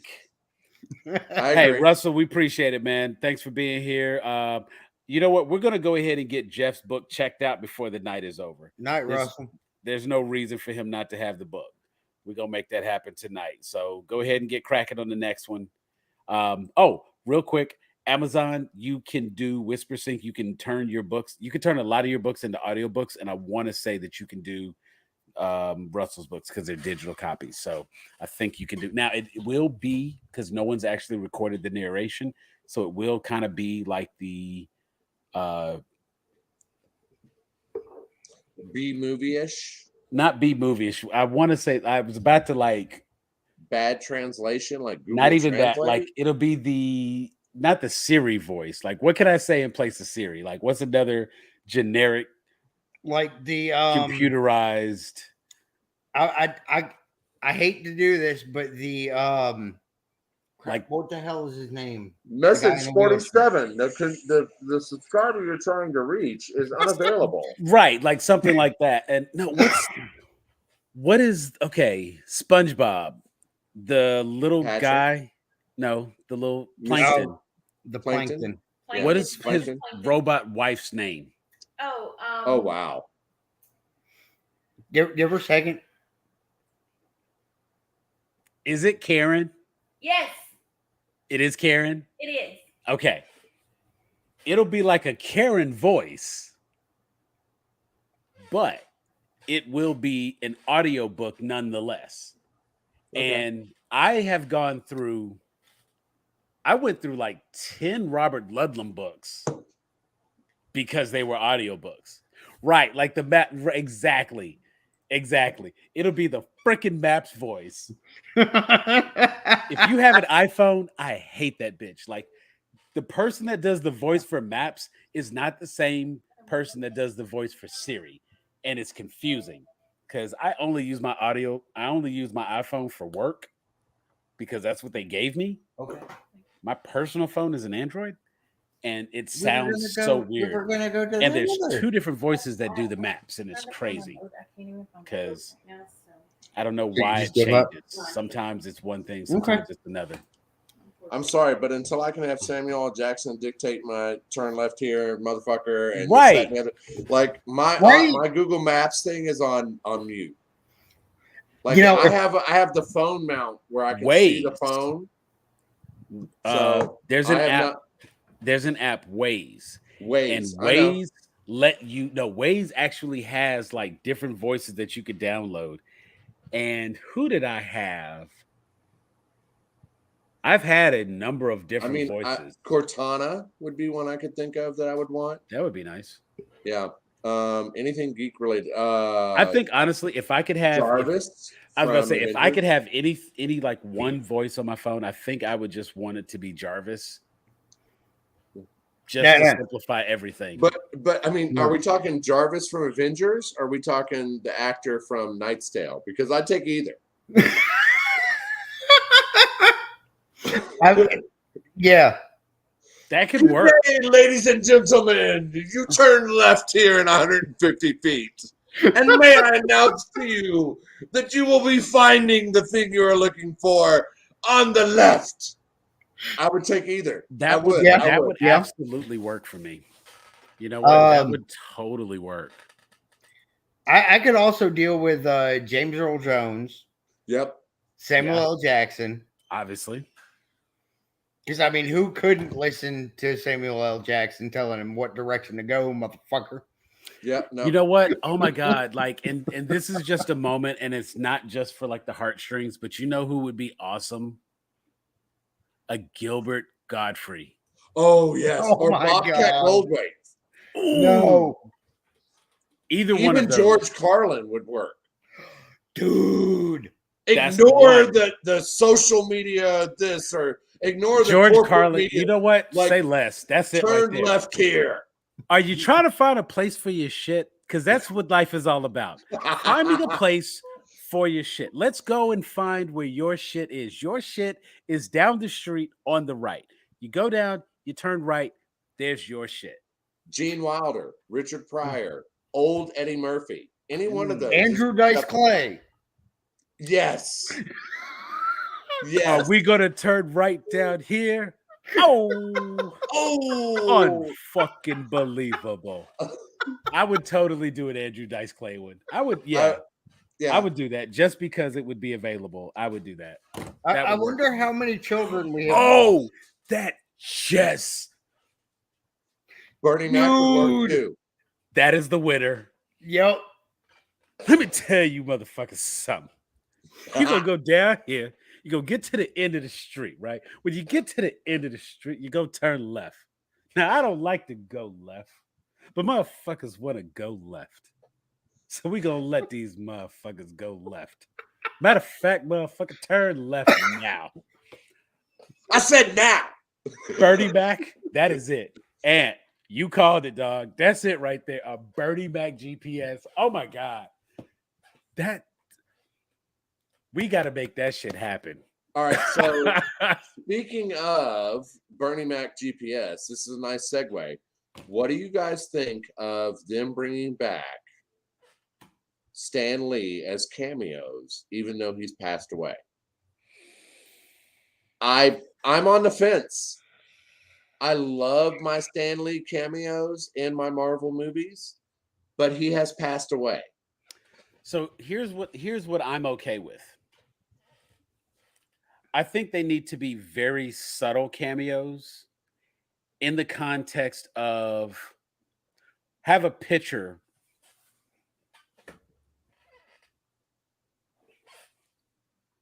So that poster, you can Right. see that poster very clearly. Mm-hmm. Put Stanley's picture right there and have action happening around it and make sure that's in frame. That I would agree with, actually. That Yeah. way, he's there, he's present, and we get the vibe. We get what they're going for. And we do it in a way that's tasteful and respectful. But it's not, they're taking his face and mapping it over and his voice that they're reconstructing. And No, that I feel like think is it taking it doesn't need too to be far. that. I It think if doesn't we're need to be that. yeah, if we're trying to do a Skywalker thing, I'm not I okay hated with Leia. that. I hated Leia, and because I knew she was gone. I was okay. Dude, the floating from ship to ship, like it just Okay, was- that was, but see, that had nothing to do with her. That was just over the top, That was just story, and that Mm. was weak. force. But you know what? It's also like force pull. And when I think about like Force Awakens, at no point was I able to like jump, double jump, and then force pull myself to a ledge. So like we just making up force powers now? What the fuck? Oh. Like, And she can breathe in space. She can do all this other stuff. Like, well, that's a force space. That's a force. That's a force field. So I'm wow, that was so okay. corny. I'm sorry. I couldn't think of another way to say it. It didn't make sense to say it's a force field. It's a force squared field. There. I made it work. Wow, force squared. Okay, Right. It's a force squared field. So for that moment, I kind of get that because a lot of stuff takes place in space, and with I could see how a truly powerful force user could like hold themselves together in the vacuum of space momentarily. Okay, but holding themselves together and being able to breathe. Count the seconds. You can hold your breath that long. Go back and watch that scene. I know exactly what you're saying. Okay. Go back and watch that scene. Count the seconds. You can absolutely hold your breath that long. Okay. The only part of that that's really a problem is like it kind of looked like she was half unconscious. So to be in the state of mind to think, wait, stop, hold your breath, use the force, pull yourself in. It was almost as like a reflex. But if the force is a living thing that surrounds us and penetrates us, and it's everywhere, It penetrates us. it penetrates us. phrasing. Thank you, Archer. I will never not be. I mean, you do it to me. You can't not say it. It's literally what's required. If somebody fucks up, that's what you have to do. It's the law. Like, that is law. What did they say on Stranger Things? Writ is law. So, I mean, it's. I can't wait till that comes out Friday. By the way, like, bro, we got to talk offline. With all the D&D tie-ins that they've had, and everything about that is so fantastic. Everything. All right. Hold up. Stranger Things. So I need to watch. Hold on, David. Not a 1. Oh, Not a 1? No. Now, I might need to go back and rewatch season 3 because I watched it quickly and binged it. But literally, if you have ever played D&D or ever, it took me back to my childhood, sitting around my friends and rolling dice. And I have a feeling I'm fixing to get yelled at by Sam and Pam. He's trying. Look, like I can see the blood vessel. I can see the blood vessel right there. Like his hat is about to pop off from him about to have an aneurysm. It's D&D related. Have you not heard about this?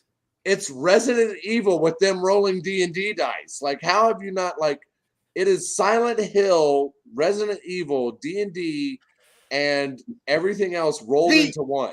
See, Anthony's with me. But Anthony don't play D&D. Anthony don't play D&D. Actually, you know what? Let me not speak for the brother. Anthony, do you play D&D? I don't play D&D, and I've watched Stranger Things. I mean, you watch Stranger Things because it's a good fucking show. I'm sorry. Do you need some burn ointment, David? Because you might need to rub something on that right now. Okay. So okay. Ultimately, let's just take a second and okay. All right. Stranger Things is a really good. Okay, I have my woosah. I need a refill now, thanks to you. I'm about to go make me a drink after that devastating news. I still have plenty. I'm so hurt. All right, so help me out real quick, guys, because I've had quite a few beers at trivia. There's an 80 movies on HBO about getting a Nintendo. Fred Savage? No. That Fred Savage is Princess Bride. Oh, wait, no. Oh, no. Don't bring up Princess Bride. It could have been the Wizard. Nope, wasn't the Wizard. That's where he goes to the tournament. This is literally about him going over to his friend's house because his friend has the power glove. Oh, 8-Bit Christmas. Yeah, 8-Bit Christmas. That's it. 8-Bit Christmas has the Neil same Patrick vibe. Harris. Yes, Neil Patrick Harris. That's a good fucking movie. Celeste and I watched Dude, that. it took me back. It took me back waiting in line for my Nintendo with Rob the Robot and this, that, and it. But Stranger Things, David, you will watch it and you will remember being a 10-year-old, 12-year-old, 15-year-old, whatever, and rolling your first D20 dice and having the DM slam a miniature or slam something down and be like, this is what you see. And then later on in the actual episode, they fight that monster in real life. And it's scary as hell. And you are there with those 10, 12, 13-year-olds, and you are like on the edge of your seat the whole time. How have I missed this? It's on that. I'm really not sure. We're old, and literally like 45 things come out a week. Right, and we don't have time to do all of this shit. I got time for about 45 minutes a night to watch something. I I have 4 days. I have 4 free days a week now. Because my job wow. Okay. Now you have 4 free days a week. You used to have 2 free days a week, and really only a day and a half because you got that beautiful woman sitting next to you. So at least 12 or 14 with the of those hours and working nights. That day that you really got, you had to give up half of that day because you would just come home and stay up. I know the schedule, so I get it. I'm working 6 days this week, probably like 60 hours this week. You know what I'm saying? Like, we're adults. So if you miss some shit, it's okay. I Yeah, feel some kind I of way agree. because Stranger Things is like on a 4th season. So like, how the fuck you ain't watching none of them? None of them. But None of them. but Like, I kind of want to take this hat Okay. off right now. I kind of want to take this hat off, David. That's cold, Jeff. I That just- is I mean, cold. But I get not it. Not Wait, a wait, single episode. Like, wait. But I get it. I'm all not right, saying it's all right, all right, but all I right, understand. all right. I'll at least put it on backwards. How about that? There you go. Which, All right. hey, that just shows off that Because nice he made lovely- me a special engraved thing on the back here that Which- says What is that says "Live the life you've imagined." And I did not notice it for a week or two after I got it. He's feeling unloved and left out. Like, he So- didn't engrave nothing on the back of his. Because I made that one for me, and Sam stole it from me. So Okay, that's fair. Yeah, I did kind of take it. See, So that was that's not custom Sam made. for just Sam. came over and was like, "Oh, this fits. I'll see you later, David." Yeah, pretty much. fair. No. He left it and it fit. Okay, see, I had to like And call he's him. and I told him he's like I had to he's get my never- brother's he's like, wife to measure my head and all this stuff. So by the time it showed up, I was like, "Oh, cool, little Easter egg from the person who made it." And I gave props Because- at the time. I posted it on Yep. Facebook and Yep. yep. Because I knew what you were going through at the time. And I've actually got a bunch of those little sayings. And I will be right back. Continue. and I knew with what you were going through at the time that was on that one would speak to you. And I have, David. I moved to Tennessee. I left everything I've known behind. I've got people interested in D&D that have never they've played online, but they've never played in real life. They've come over to my house and played in real life. I've been blessed beyond measure. I've got a new car, amazing credit. Like, I'm finally adulting in ways that I have not since my early 20s when I got out in the real world. And I'm not going to say that I haven't looked at that saying or thought about it often. So because Tennessee, I think about moving back to Georgia and being closer to you and Sam and stuff like that. But Tennessee has been nothing but a blessing for me. Where The at friends in of- Tennessee are you, Jeff? I'm about an hour east of Knoxville in Morristown. And it's near, they've got a CM Games that has like a full scale Halo, Batman, all this stuff. Like, that Morristown is like Conyers, Covington was probably 10 years ago. It's smaller. Everybody knows everybody. Like, I literally, I go to my trivia on Wednesday nights and I have to shake hands with about 25 people. Well, when we started talking again, she was in Murfreesboro. No clue. Middle Tennessee. It's about an hour south of Nashville. Okay, yeah, I haven't been as far as Nashville. I've been to Knoxville, been to White Pine, I've been to Murrayville, I've been to a couple other places, but I have not gone as far as Nashville yet. That's about 4 hours away from me. Mm-hmm. So, yeah, there's a zoo there that I really want to visit, but until I find someone to go with me, I'm just like, that's a long way to drive. Go to the aquarium. Yeah, I can go to the aquarium in Gatlinburg, which is 45 minutes from here. It's Ripley's. Is that the one we went to? No, we And went to then- the one in Chattanooga. Yeah, go to the one in Chattanooga. Chattanooga. I've been there twice. Oh, the butterfly place. The seashells, man. I'm sorry, the seahorses. Mm. And I love the Chattanooga Aquarium because, like, it's the two different buildings. There's the Georgia Aquarium might have bigger animals. I feel like the Chattanooga Aquarium has actually more to see. Like, you learn more. Oh yeah. So, But I like the butterfly enclosure when we were at Chattanooga. the Atlanta Zoo, I haven't been to that one. I haven't been to the Chattanooga Zoo. Mm. The Atlanta one has a pretty good one. I've been inside butterfly enclosures before, and I love buying little candy sticks and having to float over to you and that kind of stuff. I need to go to more zoos around here. So it's one of those when you work two jobs, and yeah. I'm not one of those people. I've never been to a movie alone by myself. Mm. I have never been to a zoo by myself. I've always taken kids or friends or this, that, and the other. If I'm gonna be by myself, I'll stream it at home. I'll go to work. I'll sit here and Yep. DoorDash something. I don't go to restaurants and eat by myself. Part of a big thing of the movies for me is not just watching the movie, but coming out with your friends afterwards and be like, "Oh my God, did you see that part?" Where Right? like that's part of what I pay for. Yeah. So if Yeah. I'm gonna watch Spider-Man or Doctor Strange 2 or this, that, and the other, like I'll just watch it at home. Yeah. So And then you have us to discuss it with. correct. Which, by the way, your post about the Infinity Gauntlet earlier, Yeah. dude, that I actually, when I first saw it, I had to sit there and think for a minute before I responded to you. And see, I mean, And I get it I that he was know my punished, response was a little long-winded, but that was the best way I could place my thoughts into it.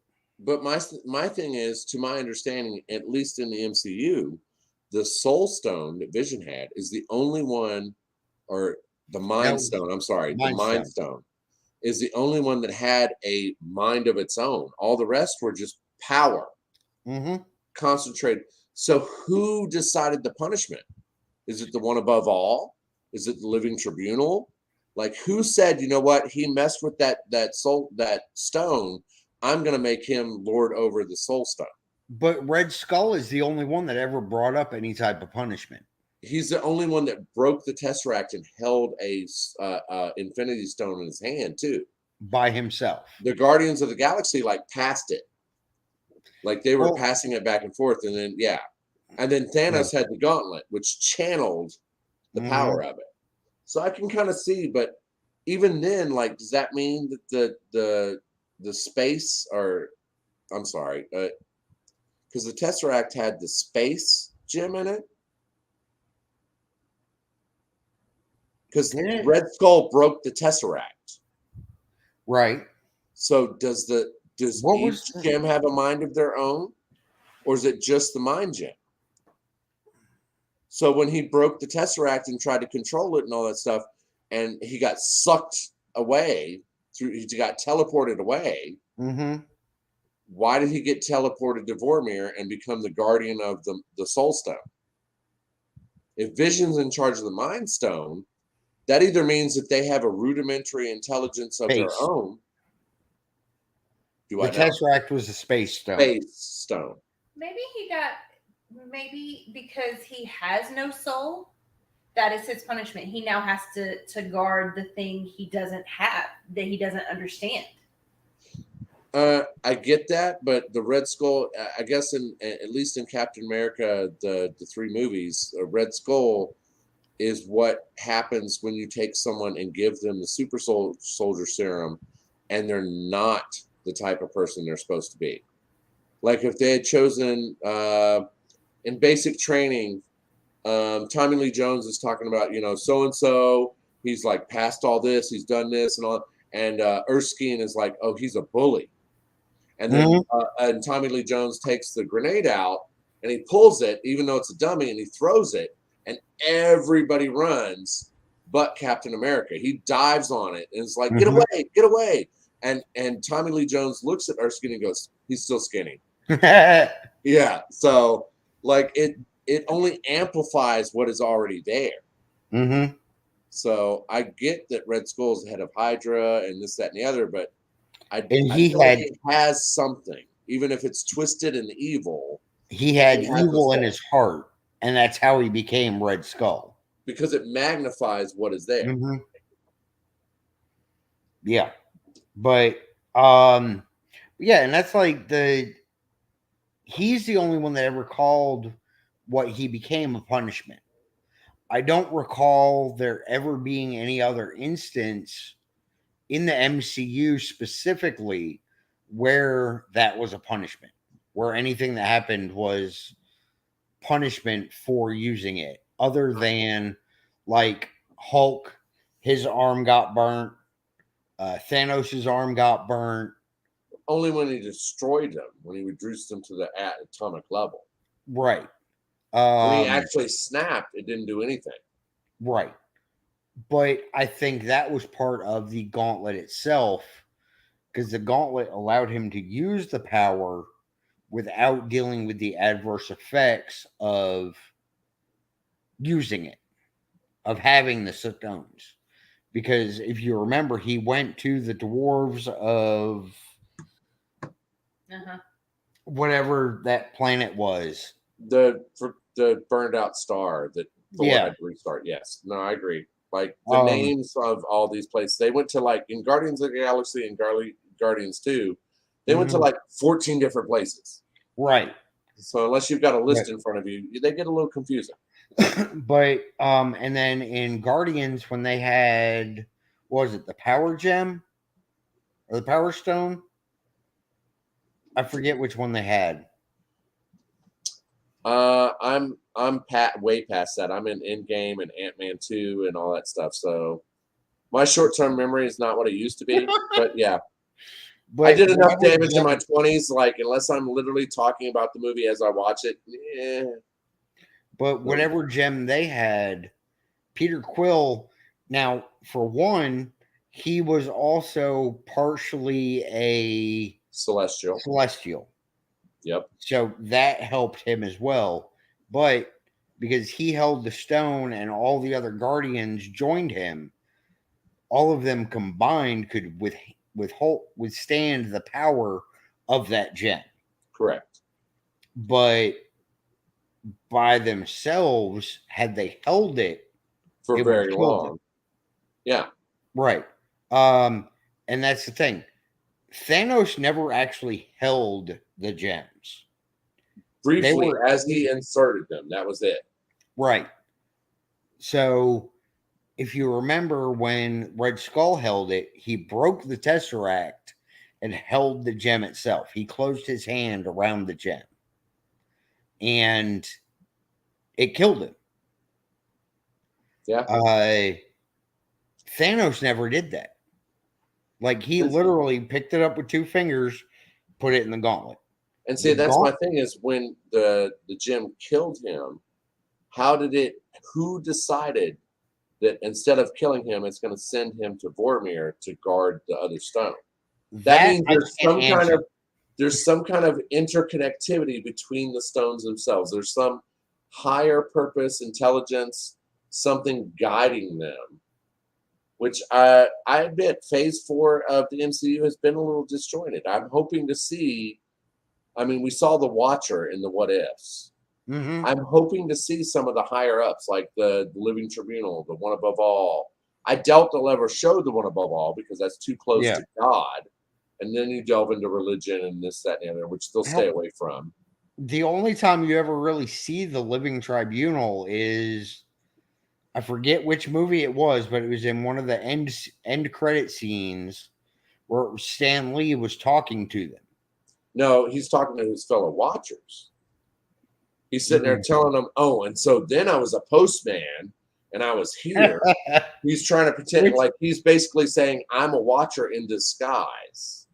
That is one of my favorite Stan Lee scenes. I agree. The other one where he's in the library and he's got the headphones in, he's playing music, and you like see him in the foreground and they're fighting in the background. That's my other one. And he's completely oblivious to everything that's going on. Completely oblivious to everything that's going on.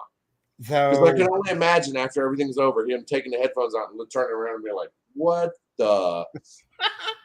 Though another good one, which is not one of my favorites, but I loved how they did it, was in Captain Marvel, when he's actually sitting there reading the Mallrats script, which in that timeline, that's when he would have been reading that script. No, I agree. Some people have issues with Captain Marvel. I felt they did a great job with it. Oh yeah. So her crashing into a blockbuster, them booting up the computer, and they're like, "What's happening?" He's like, "It's still booting up, like it's the '80s. What do you want me to do?" Like, and kids nowadays wouldn't understand that. Oh, they never heard the internet connecting sound. Like, please. Like my Facebook lags for a couple seconds, and I'm like, what's going on? Like, what's happening here? Like, am I back in the Stone Age? So, Oh God. we've gotten spoiled. Like, Oh yeah. Most definitely. when I moved up to here to Tennessee, I was working for a local paper, and I had to go out to a place called Sneeville and Thornhill, and it was literally after I crossed over the mountain. Mhm. No internet whatsoever, no GPS, no 911, nothing. This was a brick. It was a paperweight. I actually had someone come out and try to attack me with a knife on a paper route early in the morning one day, and I sped down the road and I tried to call 911, and it said call not completed. And I was like, that's it, I'm done. I'm not coming back out here. Like, I can't even call for help.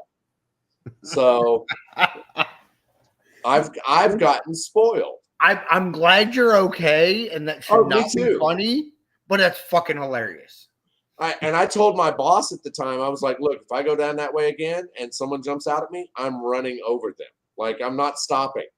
And I never did. Like, I would do 40. I mean, the speed limit, it's a dirt road. So like 15, 20 miles an hour is the norm. I was doing 40, tossing papers out the window. Like, I'm done. And we're talking like dirty U-turn, power swerve around at the end there. And yeah, like I was perfectly happy with that. If someone had jumped out at me, that was it. Like I was going to have to call the police and say I ran over someone, not I attempted to dodge them. I'd be like, no, I ran over. Like, it happened. Like, what do you want me to do? You do know it is perfectly legal to carry in Tennessee without I know, license, right? I do. Okay.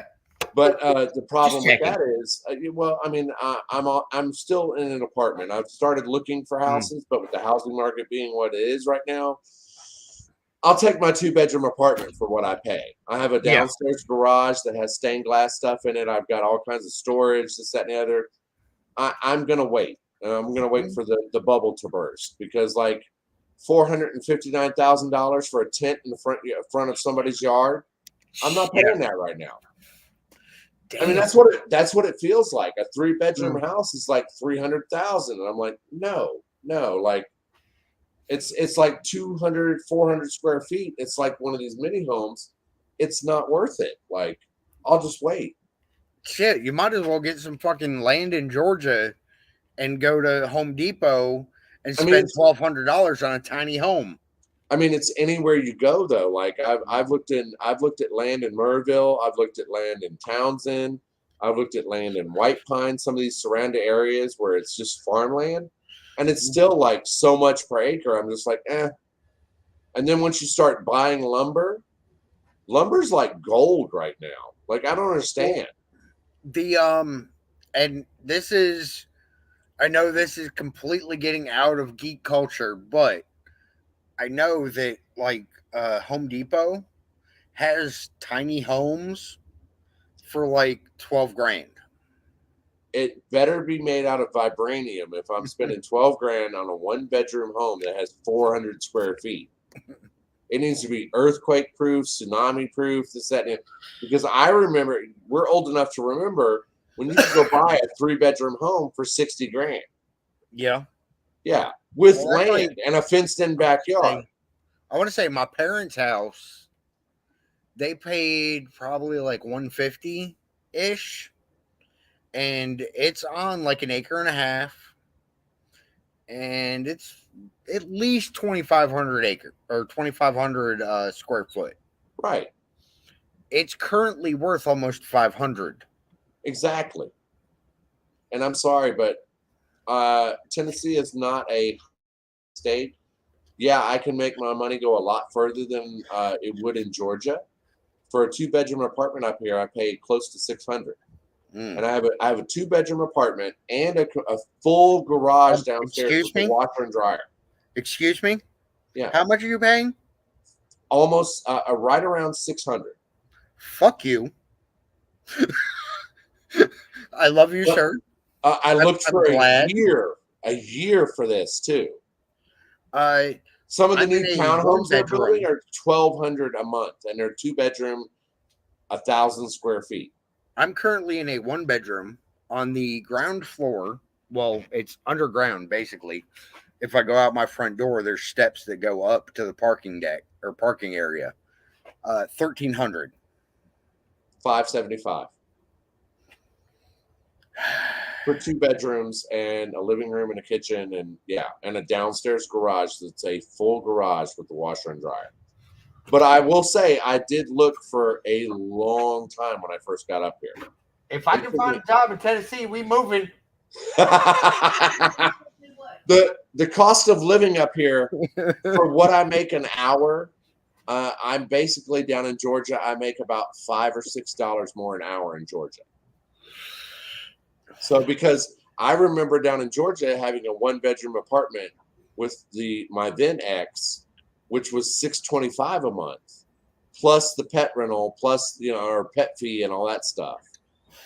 So yeah, trust me, I know that God blessed me on that one. I got lucky. Yeah. So that's why I'm taking my time looking for a house and just waiting for the bubble to pop, because I'm gonna have my man cave. I'm gonna have my D&D room, my gaming room. Mm. So, Which, when you get that, you better believe my ass is taking a trip. hey man, I've always got a couch. So I've got a big enough garage downstairs that I have a full sectional just sitting down there waiting. Which I just got to worry about fuel costs now. Hey, I get it. No. You're probably paying like what are you paying for gas right now? $4.39 a gallon. Okay, you're not paying much less than me, because I'm currently at $5.19 to $5.29. Wow, diesel. Yes. All right, but here's the kicker. My first job is 8 miles from my house. My second job is 6 miles from my house. So you could basically like $40. $40 lasts me 2 weeks. Yeah. If I'm lucky, 60 will last me a full week. Yeah. But I'm also driving a Dodge 3500 diesel. Okay.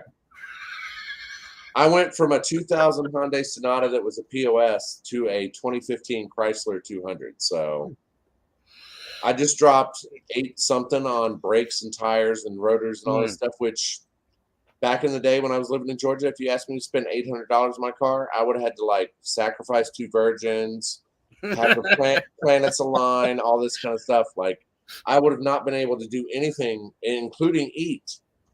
So, but I tell you what, I have not. Have you seen Doctor Strange 2 yet? No, I have not. Me either. I'm waiting for it to hit streaming or where I can find a good online copy. I'm not gonna lie. Yeah. So I have seen No Way Home, Spider-Man, the new one. Yes. Yes, loved it. I have it. I actually own it. I spent the $20 to buy it.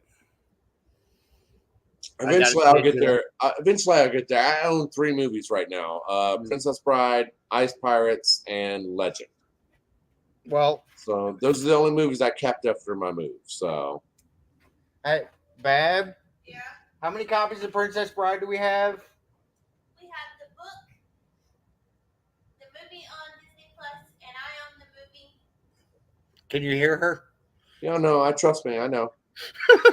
So the woman that bought me this is a huge Princess Bride fan. That's one of the reasons we started talking. So, well, when we got back together this time, we would stream Princess Bride on Disney. She had it and I had it, and we would watch it together.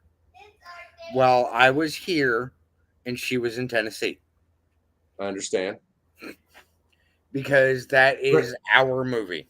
Princess Bride for me is required watching. It's right up there with Watchmen. It's right up there with Labyrinth, Legend, certain other movies that. Oh my God! If I meet a woman and I'm like, "You've never heard of this?" Like, goodbye. Like, I don't even need to talk to you.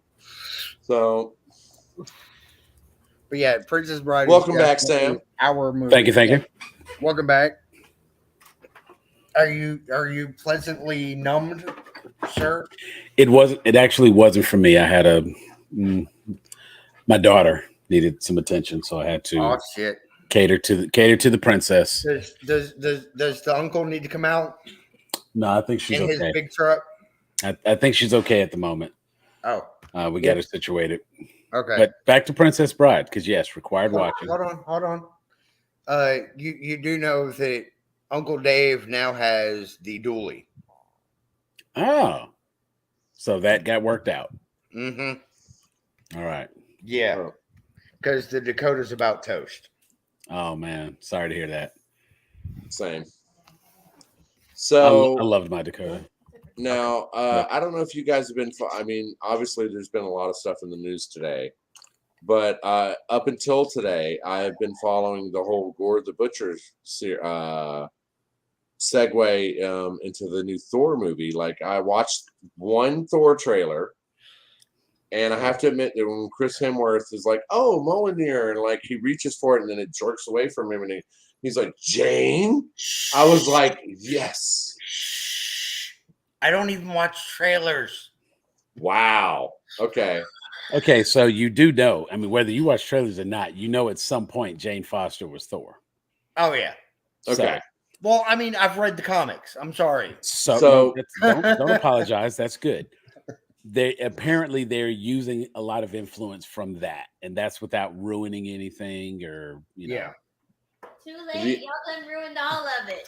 Oh wow. Well, close your ears because we're about to talk about Gore the Butcher. So the God Butcher. Even the teaser trailer showed her at the end. Yeah. The newest trailer.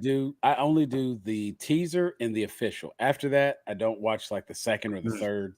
Yeah, if I know I'm gonna watch it. So Well, I want to go back to this whole. What were we saying about the Princess Bride when Sam came in? just You talk about required watching.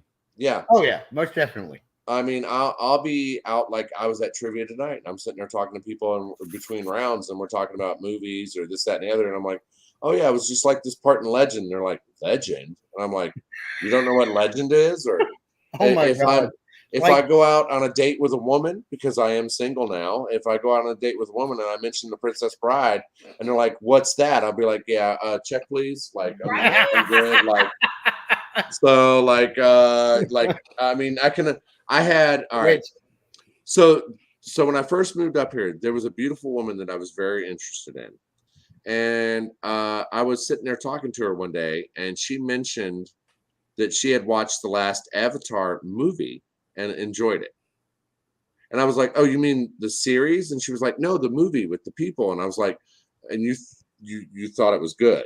And she was like, "Yeah, I thought it was great." And I was like, "Okay, anyway, like, bye."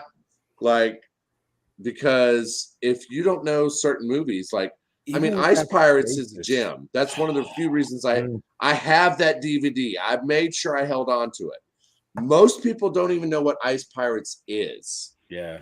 I mean, it's a 70s, 60s, I would say 70s, blaxploitation sci-fi film. Mm-hmm.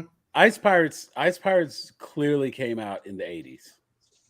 It feels older than that. I don't know. Maybe because I watched it when I was older. I didn't discover it. I mean, Ice Pirates clearly came out in the 80s because I remember going to the theater with my brother to see that. And we probably saw that 3 or 4 times. Oh! All right, when did it come out? 1984. See? Wow. Okay. I was like Elder Geek. 7. Okay. So I didn't discover it until I was like 13.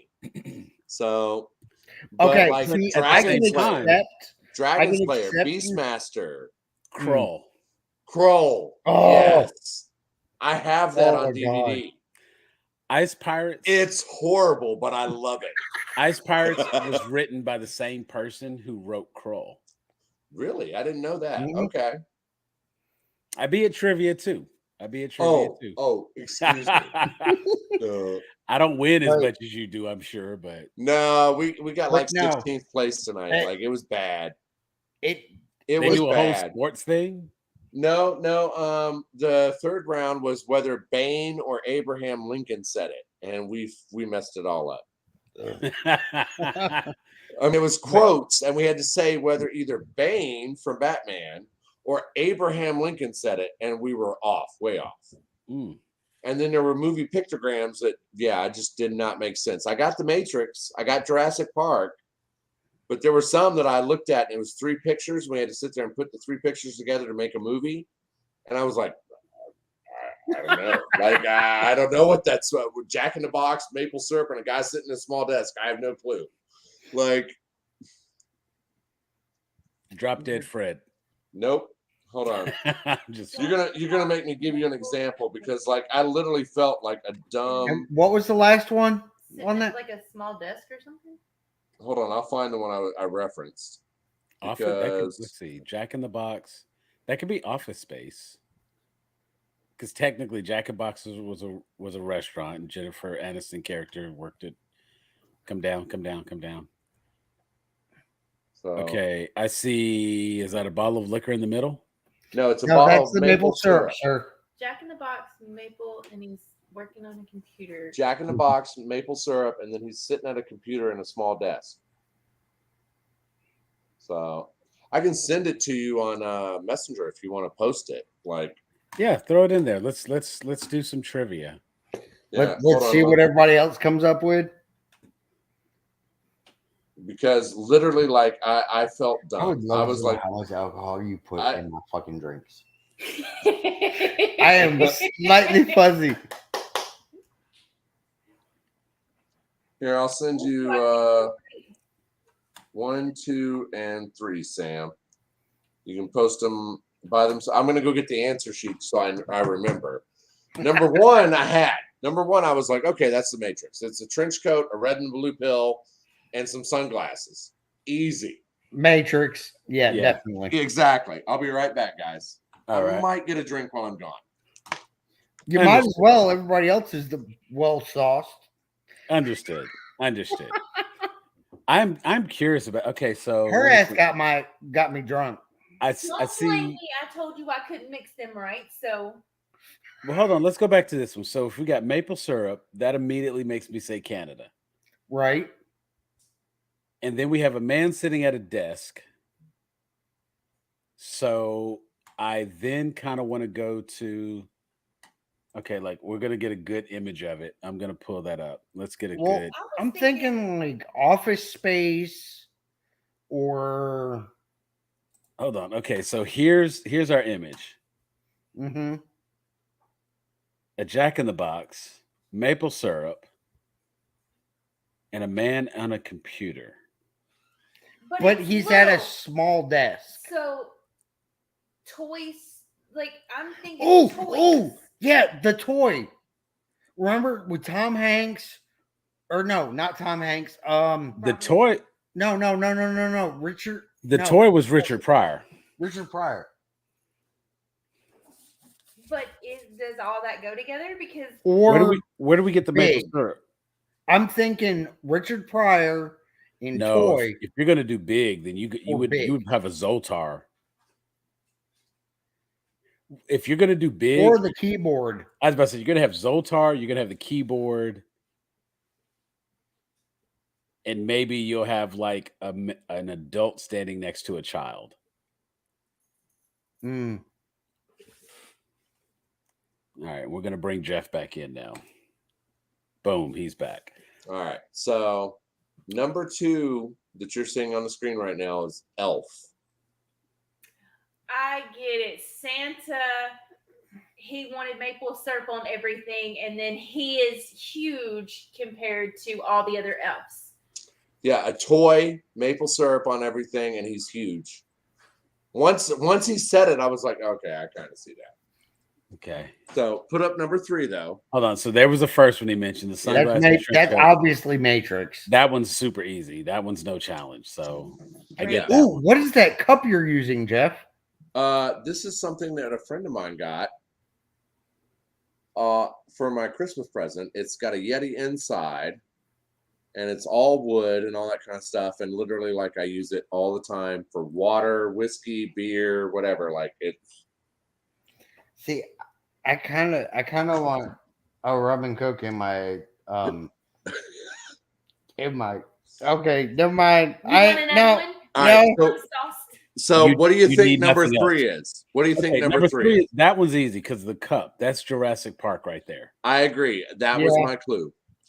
I sent you 4, 5, and 6 though. Okay, here we go. Let's see. Oh, pimping ain't easy. This our conversations. I tell you, boy. Okay, let me pull that. Which up. There we Sam, go. did you catch the whole Infinity Gauntlet conversation? I might have missed that. Okay.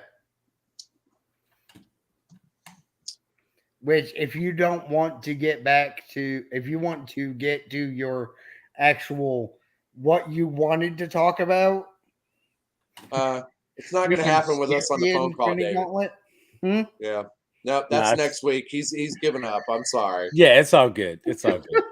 So, We're rocking with this. I'm liking this right All right. now. so So, So here's photo 4. see what you there's guys another think about photo. number 4. Ren Fair Cup. Okay, give me a minute. What is that? These are all movie titles, by the way. Famous What is the movies, like first big picture? movies.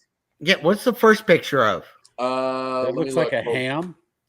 Yeah, it's a ham. Ham, hole, and a clock. It says Frick's ham. Hole in a tree and a clock.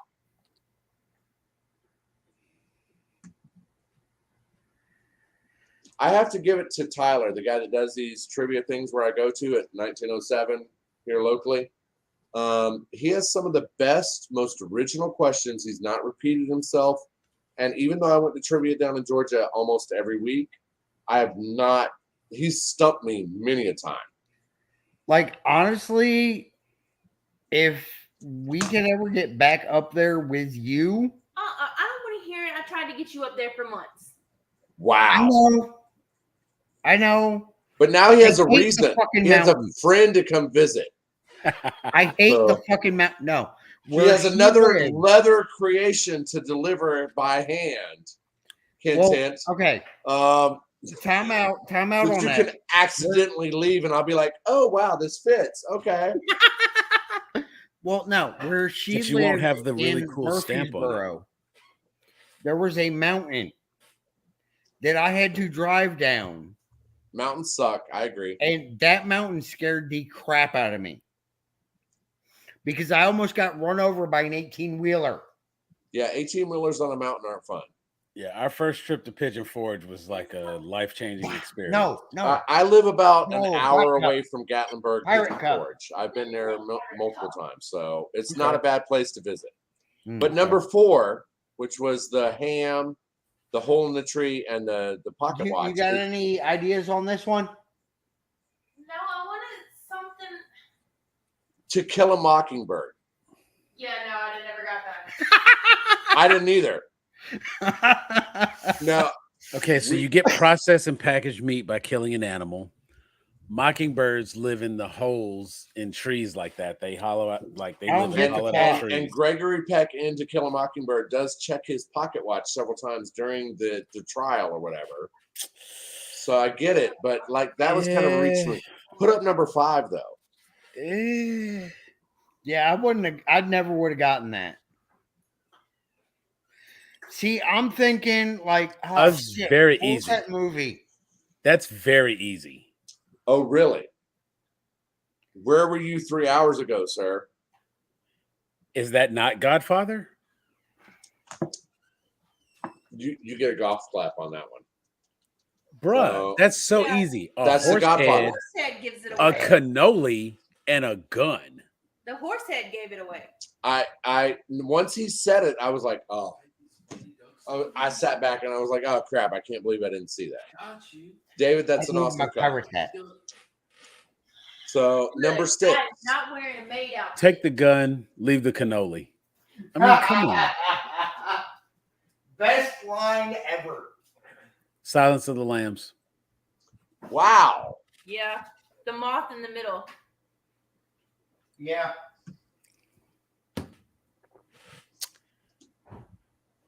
I can't get people to play Seen It with me when it comes to movie trivia. Like movie trivia is my strong point. He And mentioned see, I felt that way until I saw these. He was like, I'm going to show a series of 3 images and you have to guess the movie. And when he announced it, I was like, oh, I've got this. Like, we're good. I worked at Blockbuster. I worked at Hollywood Video. Like, no problem. The first one came up. I was like, The Matrix. The second one came up with the guy at the little desk and stuff. And I was like, I still, and to me, that doesn't really. Now, number 7 I got. I justify it, but I don't agree with it. So number 7 was easy for me. Oh, wait. You just sent that one. Let me find it. Hold on. It still hasn't sent, actually. I just got a notification. I thought it came through. Facebook it doesn't show sent yet. But while it's sending, there we go.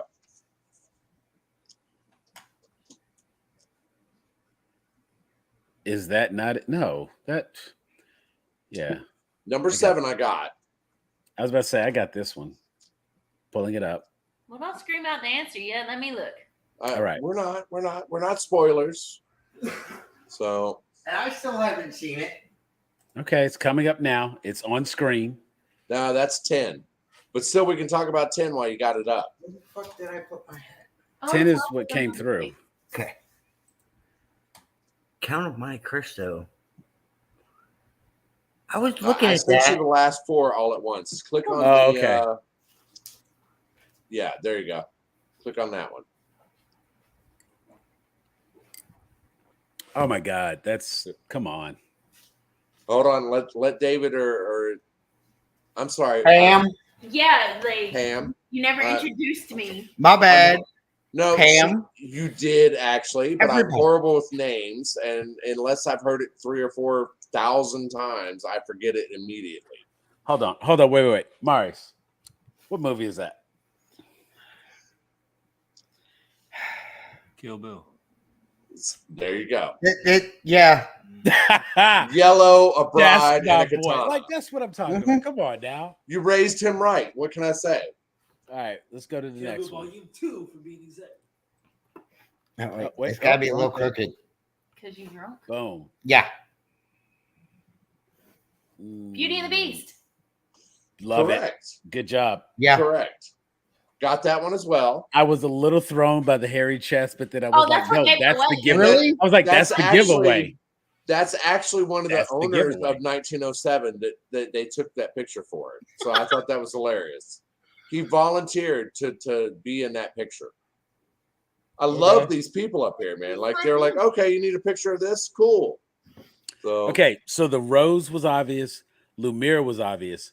This threw me off for a second. And Hairy then chest, when I looked at it, I was like, okay, that's actually the giveaway. and he's in a white shirt like he is when he transforms. So Yeah. Right.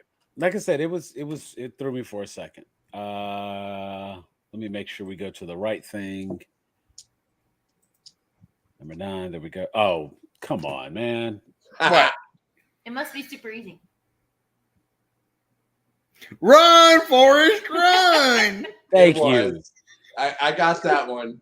I'll admit Life I is got like that a one. box of chocolates. Life is like a box of chocolates, Janae. So There's number all 10, types of number different 10 scrimps. threw me though. Which never say run, Forrest, run at work. You might get in trouble. Gotcha. He's a pirate. Do you have rum? Oh, he's a drunk pirate. Why is the rum gone? It's not.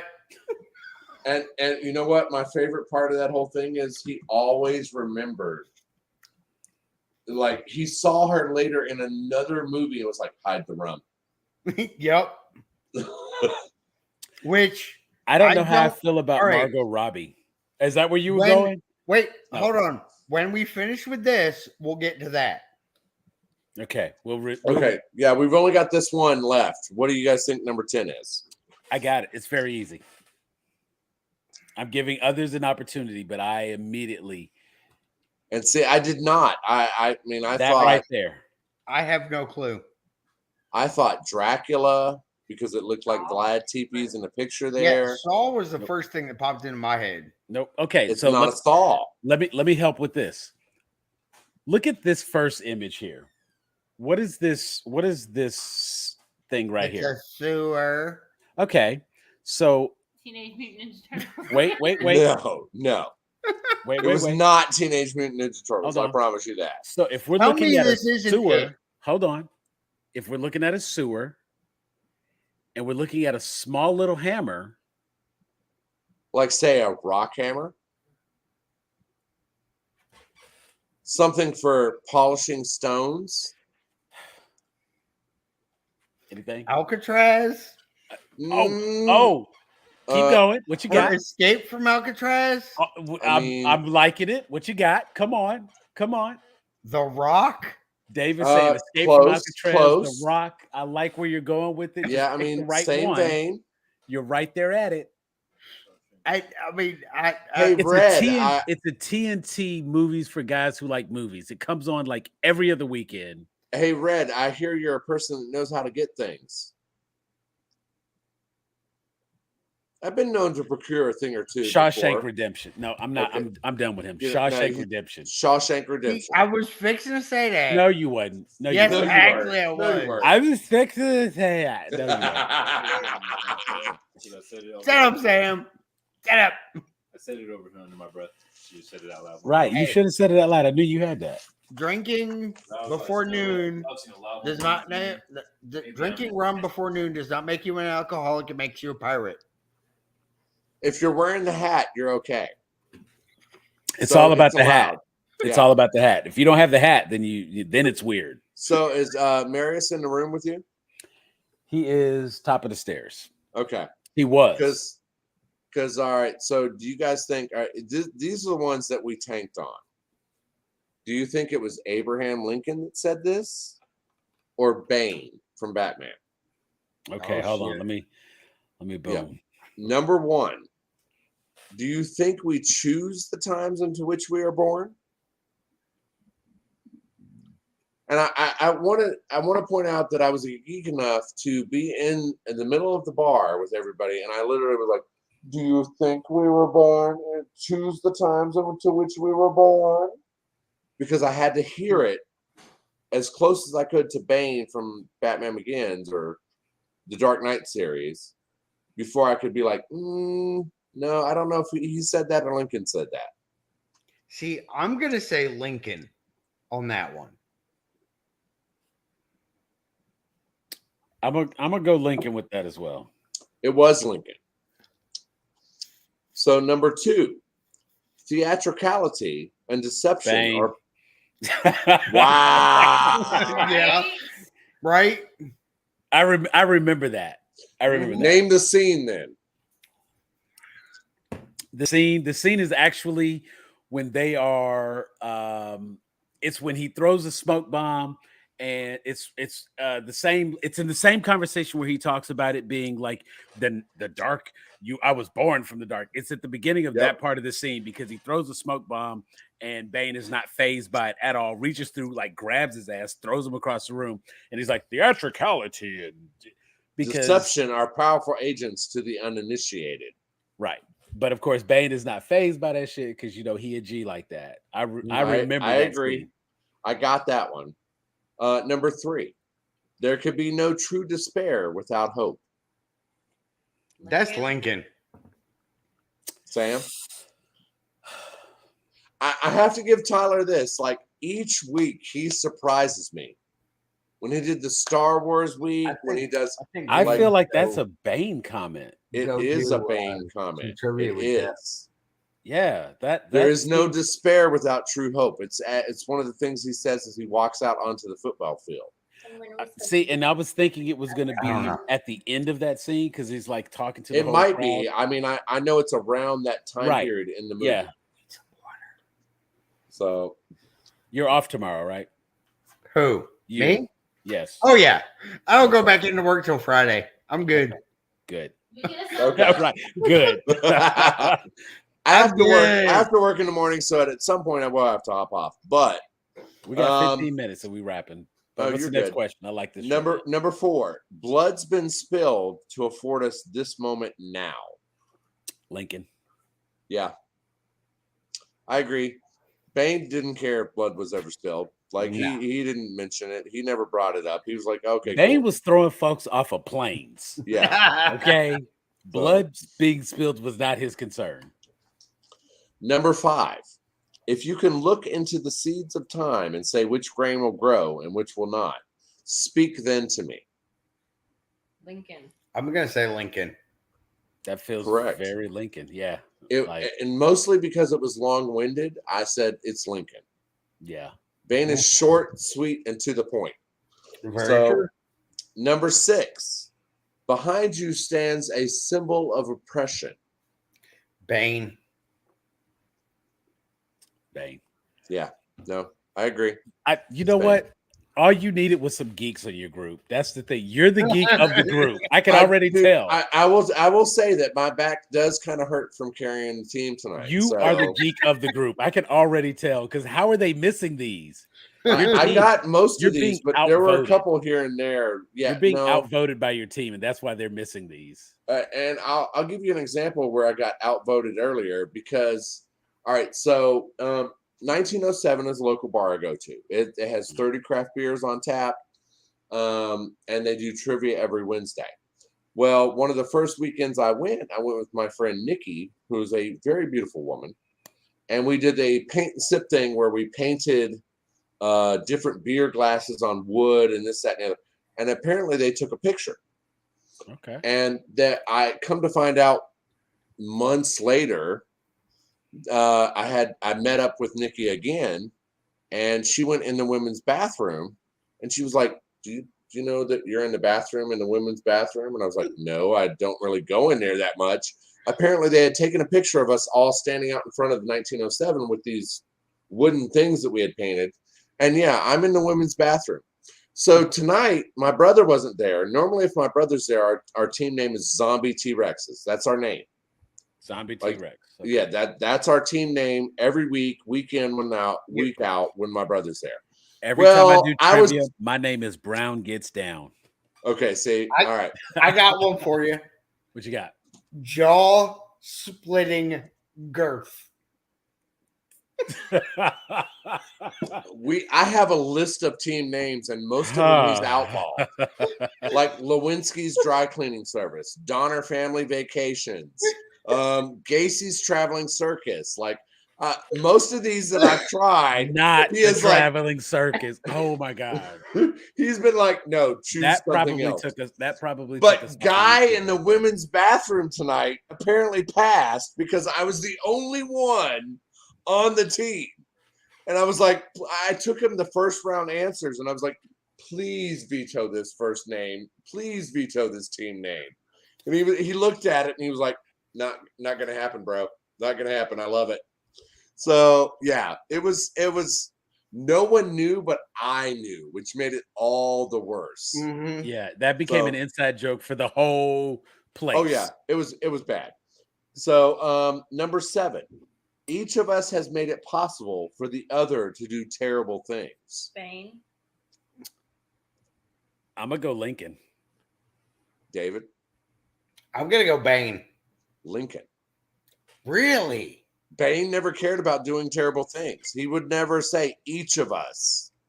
That is true. He would say I was possible. In my to do terrible. defense, I'm a little sauced. You're good. I You need to keep going. every Wednesday night when I get on these calls, I've had at least 3 to 5 beers. And now I'm drinking whiskey and water. So number 8, speak of the devil and he shall appear. Lincoln. Spain. See, and it's like I feel like that's a really old quote, so I feel like that has to be Lincoln. But I feel very confident. I heard that in the movie. I'm gonna It's go Bane. Bane. Yeah, Bane. I'm gonna go Bane. But it just seems like such an old quote that it should right, be see, Lincoln. I'm not allowed to do this drunk. Duly noted. You know what? I like this. We will do trivia next week as well. I have a whole like he gives thing of me the trivia. answers each week. I go into work on Thursdays and ask all my coworkers these answers. My team tonight consisted of 4 co-workers and me. Next week, I have people from my former job when I got up here coming to this trivia. He is now sponsored. Like his answer sheets have the night insurance on the back of them. He had a guest spot tonight where it's Marigold Thieves, which is a local band. He had the lead singer from there to do round 5 and do live songs with his guitar and amp. Okay. So like it's one of those like the best known Morristown secret has exploded. I got there at 5:30 and barely got a seat. It doesn't start till 7.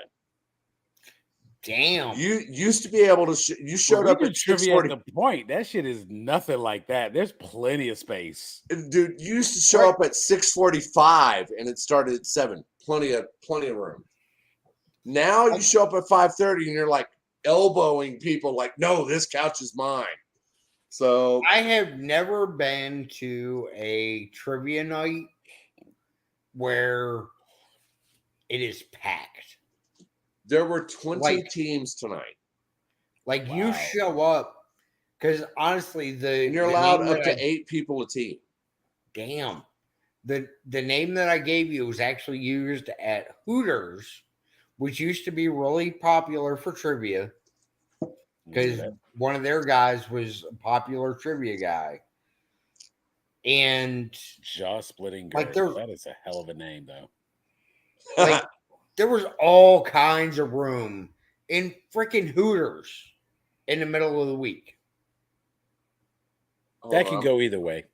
I literally have a list of team names that I'm waiting to see if he vetoes.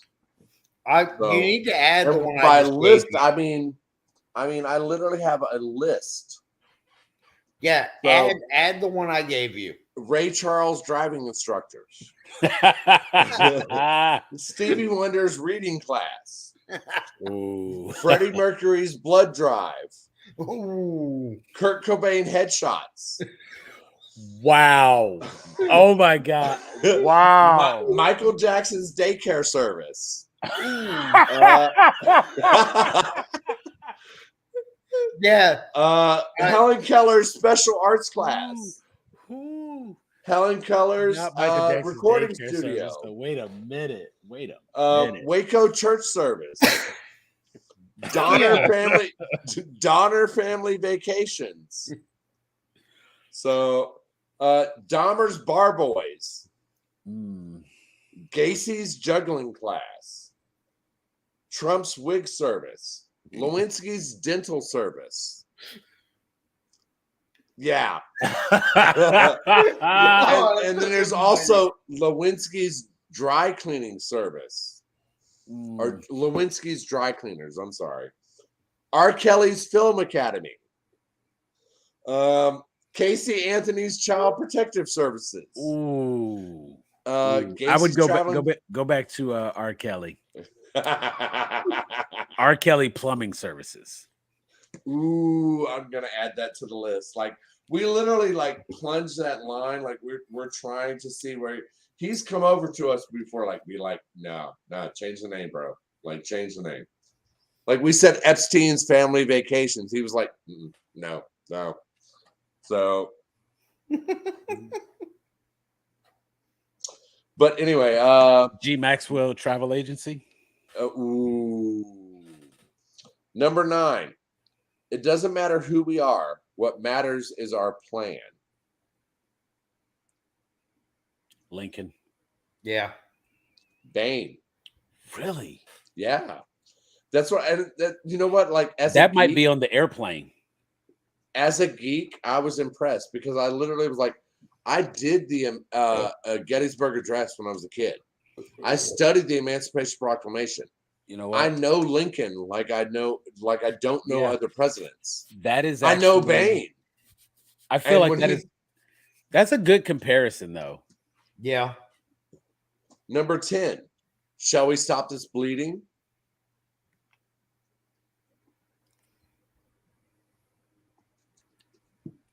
Lincoln. I kind of want to say Bane on that one. It was Lincoln. Because when has Bane cared about you bleeding?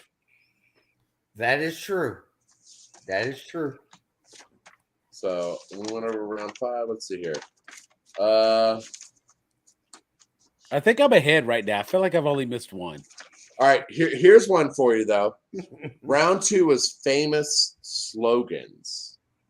Famous Ooh. slogans. Okay. Yeah. No, all right, now number 1's a gimme. It's in the game. EA Sports. Yep. I had Yeah. to think about it. So, number 2, buy it, sell it, love it.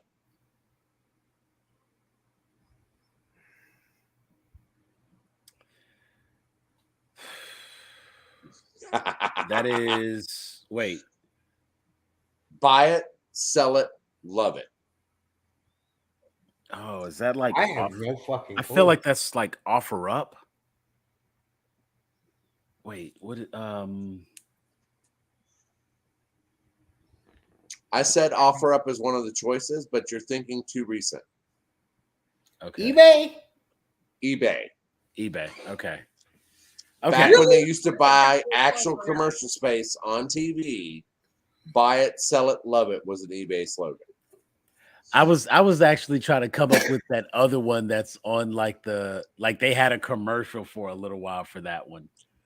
That just right before offer up. Number 3, come hungry, leave happy. I know that. I know, all right? But when you're 3 beers deep at the bar and everybody's talking, yeah. All right, say that one again. Come hungry, leave happy. Oh my god. Like I feel like that no, is. wait, that is Your brain is literally having a what splinter restaurant right is that? now. Come hungry, leave happy. Like I'll that give you is- a clue. I'll give you a I'm clue. feeling like The logo has a little the- smiley face. No, that is Arby's. pancakes. No, IHOP. yes, IHOP. Correct. Thank you. I So, was like, I know that one. number 4, Farfadugan.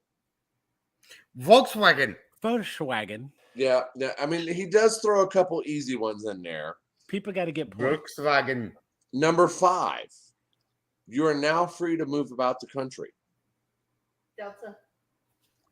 I said Delta at first, Ooh, and then we That's like I was about to switched. say that. Like I was like, I think that's like Southwest or something. It's like either Southwest or We American. said American Airlines. Right. Okay. So We American were isn't right. wrong. Is it We were wrong. Southwest? It is Southwest. Right. Okay.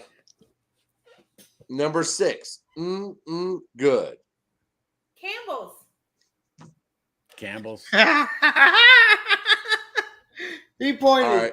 Jeff pointed. Number 7, expect more, pay less. Ooh, I've heard that recently. So have I. And once you guys guess, I'll tell you what we guessed, and we were wrong. That was. I mean, Expect more, pay less. I feel like that one's easy though. It is once you hear it, but I mean, Then why it's are we all expect more, pay less. I want to say Best Buy. No. No. No, it's Target. That's Target. we Only said because pay less like, shoes. and I get why. I see that. absolutely I get why. that.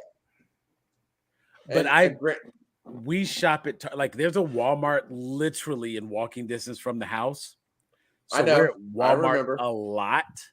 And just to not go to Walmart, we go to Target. Target. Target. Yeah. Well, Because see, we're fancy, we go to Target. Well, Walmart, you can wear sorry. your rollers. Target, you Right. actually have to take them out. You have to do your hair when you go to Target. and I'm sorry, You got to put but on when you shoes to go to take- Target. a Canadian company We do Oh, not have Targets Target. here in Tennessee. and put it in the South in the United States, they're automatically going to change Target to Target. The closest Target to me is an hour away. In Conyers, it was 15 minutes. Seriously. I Not don't even that. One is over here. I agree with that. All right, so kinda wanna look it up number 8 was super easy because I've lived in Atlanta most of my life, and Sam will feel this. See what Brown can do for you. UPS. Yep. Brown gets down, baby. Do you know how many times I heard that as a pickup line in the club? Yeah, I can believe it. Yeah, Look, even now, my whole team name is a play on that same thing. Brown gets down. and I had to look at the rest of it. One of the guys I have on my team is black, but he's from Cuba, Okay. Miami, Cuba, that kind of thing. And he knew it, and I knew it, but everybody else on the team was white, and they were like, I don't know. We were like, really? You don't know this one? Like, I was like, Dude, I've heard this literally like 30 times in a weekend before. like, I mean, that's been a thing with UPS since We were kids. I want to say like the 80s or 90s. Yeah, they've had those brown uniforms for quite some time. Yeah. But I mean, I've thought that's about buying brilliant. one or two of them for an ex-girlfriend before because apparently, Yeah, I got a special delivery. Need you to sign right here. exactly. Yeah. Number 9, have it your way. Have a special delivery. Number 9, have it your way. Burger King. And see, I work part-time at Wendy's, and literally we say that crap all the time. We're like, this isn't Burger King. Like, just, you can't modify 45 things on the burger. Like, go to Burger King. Like, Hey, you can't have it your I way. just want it without fucking tomato, jackass. No ketchup. Hey. No ketchup, no tomato. So now I'm a Get it menu plain. purist. You know what? Just go home and make it. How about that? Just go home. I'm a and make it. menu purist. Like if it doesn't come with it, I won't order it. Like I'll be like number 9 with fries. Cool, I'm done. Nope. Hence the reason I always order the Baconator at Wendy's. That is the only thing I will eat at Wendy's.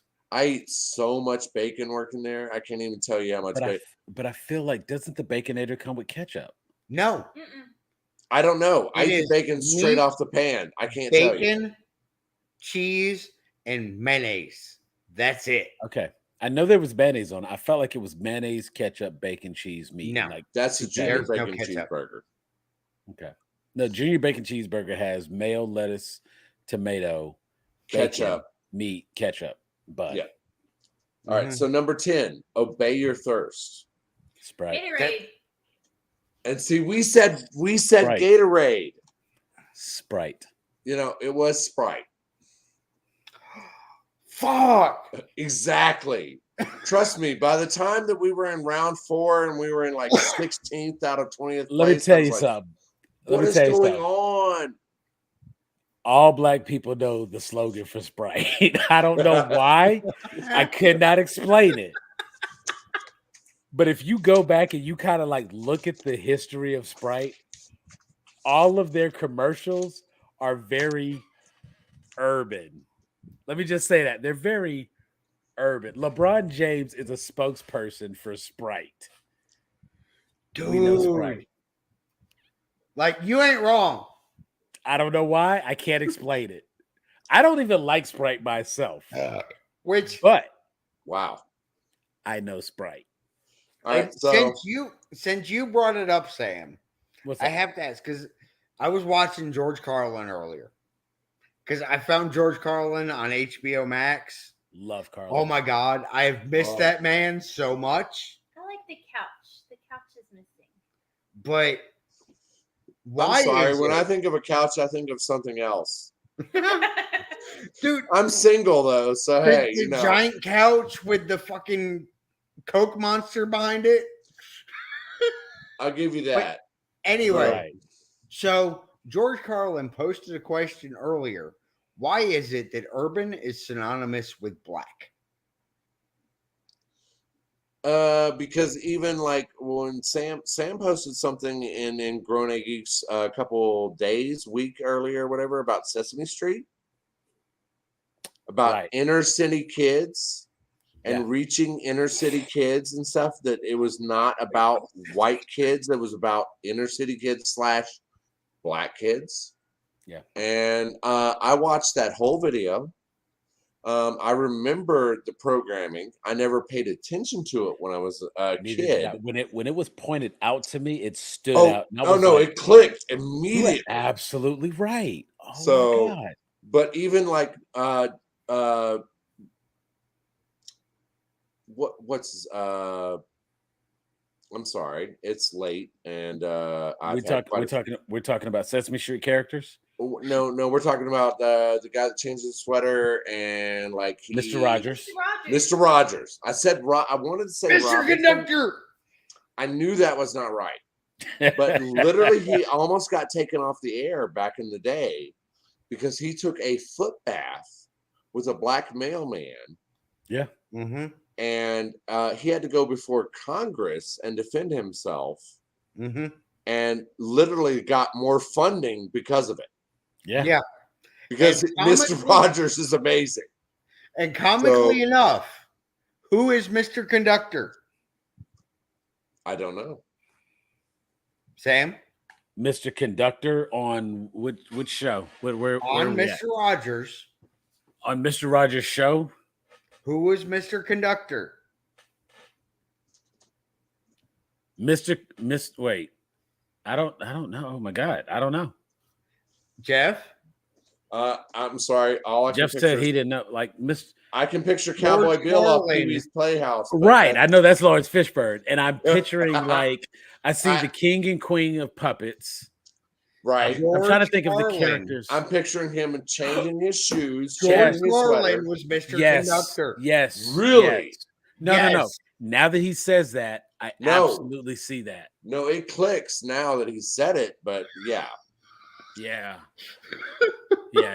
George Carlin was. Comically enough, the special that I watched, I can't remember which one it was, but it was Mr. Conductor was talking something about racism and all of it and a bunch of other stuff. And he's like, and I'm Mr. Conductor. I know this.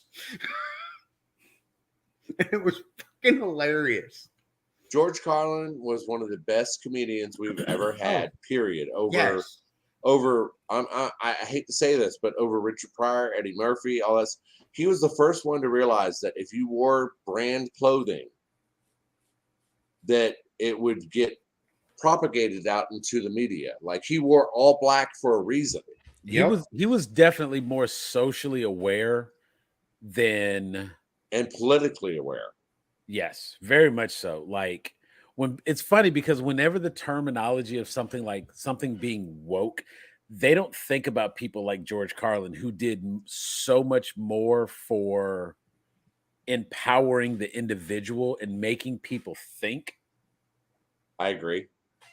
And it's like so much is lost on that. You know what I'm saying? And it's like anything that includes George Carlin is improved simply by his presence as a human being. It's like having Robin Williams as a part of whatever you do. It's better just because he's fucking there. Right? I agree. And what makes George Carlin stand out more so than a lot of the other ones is that he always knew what was happening, how it would be perceived, and how he wanted it to be portrayed. He understood the ramifications of how it would be looked at down the line. It wasn't just for this moment. Not just for that moment, but generations later. He was very conscious of everything and what it meant and how it was, like you said, how it was going to be perceived years down. Not just like right now and when this movie comes out. And in 20 years when somebody watches this, what they're going to think. And even like his stand-up is more a dissection. Yeah, like you could watch some of his stand-up right now and it is a dissection of the average social commentary. That they're still talking about. And it's still like accurate. Like now, he could have did this shit yesterday and it wouldn't be any different. No, you talk about the pandemic, and we talk about like how what is the name? I am so glad he was not alive for the pandemic. Oh, I kind of wish he was though. Because he would have been fucking hilarious. It would have been perfect because even the one he did when he talked about like that's the problem today, kids are weak. Their immune systems. We are all diseased, which is what one of the ones that I watched earlier today is the We Are All Diseased. He was talking about, as kids, the three of us, I guarantee you, at least once you made a fucking mud pie. I was Yeah. at 1907 tonight, and I'm standing out in the alley where they have the food truck, and a car came by, and I yelled, "Car, car, car," and everyone moved except for the 18 to 20-something-year-olds. Because we all recognize that back in the day when you said car, car, car, you got You out moved of the way Out of the way. and let them pass and then went back to playing. Mm-hmm. Yeah, and several people chuckled. And I was like, I'm so glad that some people got that. Yeah, his last two shows, I think the one you talking about, You Are All Diseased, Mm-hmm. and It's Bad For You. Those two are really good. Yes. Those are Now- probably, in my opinion, those are his best. Now, I will say this. When I heard about Daniel Radcliffe, where he dressed up in the same stuff every day for weeks, because Dude, he recognized that the 6 months. paparazzi, yeah, 6 months or whatever it was, and he recognized that the paparazzi would not make any money off his photos because he was dressed exactly the same every day. I was like, that's such a George Carlin move right there. Yeah. Like, I appreciated that so much. Like, I mean, there are so many actors and actresses that get pissed off at the paparazzi. But then Daniel Radcliffe, he's like, just, I'm going to fuck all of y'all and wear the same shit for 6 months straight. So all of your photos are useless. They're after worth the first nothing. week. Yeah. And I literally thought to myself, that's a George Carlin move. I yeah. mean, literal words in my head. Which, since you brought up Daniel Radcliffe, yes, that is Harry Potter. But have you seen the new movie with him, Sandra Bullock, and Channing Tatum? That is available currently on HBO Max, is it? Is it HBO Max or is it Where Netflix? did we watch that? The Lost Island. Was that Paramount? I think so. Yeah, Paramount Plus. Watch There's it on only, Paramount there's Plus. only like 17 streaming services nowadays. Right. So. Just take your Right. pick. Which one is It's it? on Paramount Plus. It is The Lost Island, which I don't really want to spoil anything, but you can, if you ever watch the previews. No, Lost City. Lost City. Daniel Radcliffe is a bad guy. I love it. But he was also a bad guy in He was good in Guns now Akimbo. I see. Yes. Guns Akimbo was awesome. What was the one, the magic He was- movie? I know he was in Now I See You Too. Yeah. He was basically the main villain in that. And I mean, I have to admit, but Now I See You 1 and Now I See You 2, although they were similar, Daniel Radcliffe added an element to the second movie that I appreciated. I just didn't like the whole thing where they're being searched in the safe room and there's That like one 47 scene guards. is like, come on, bro.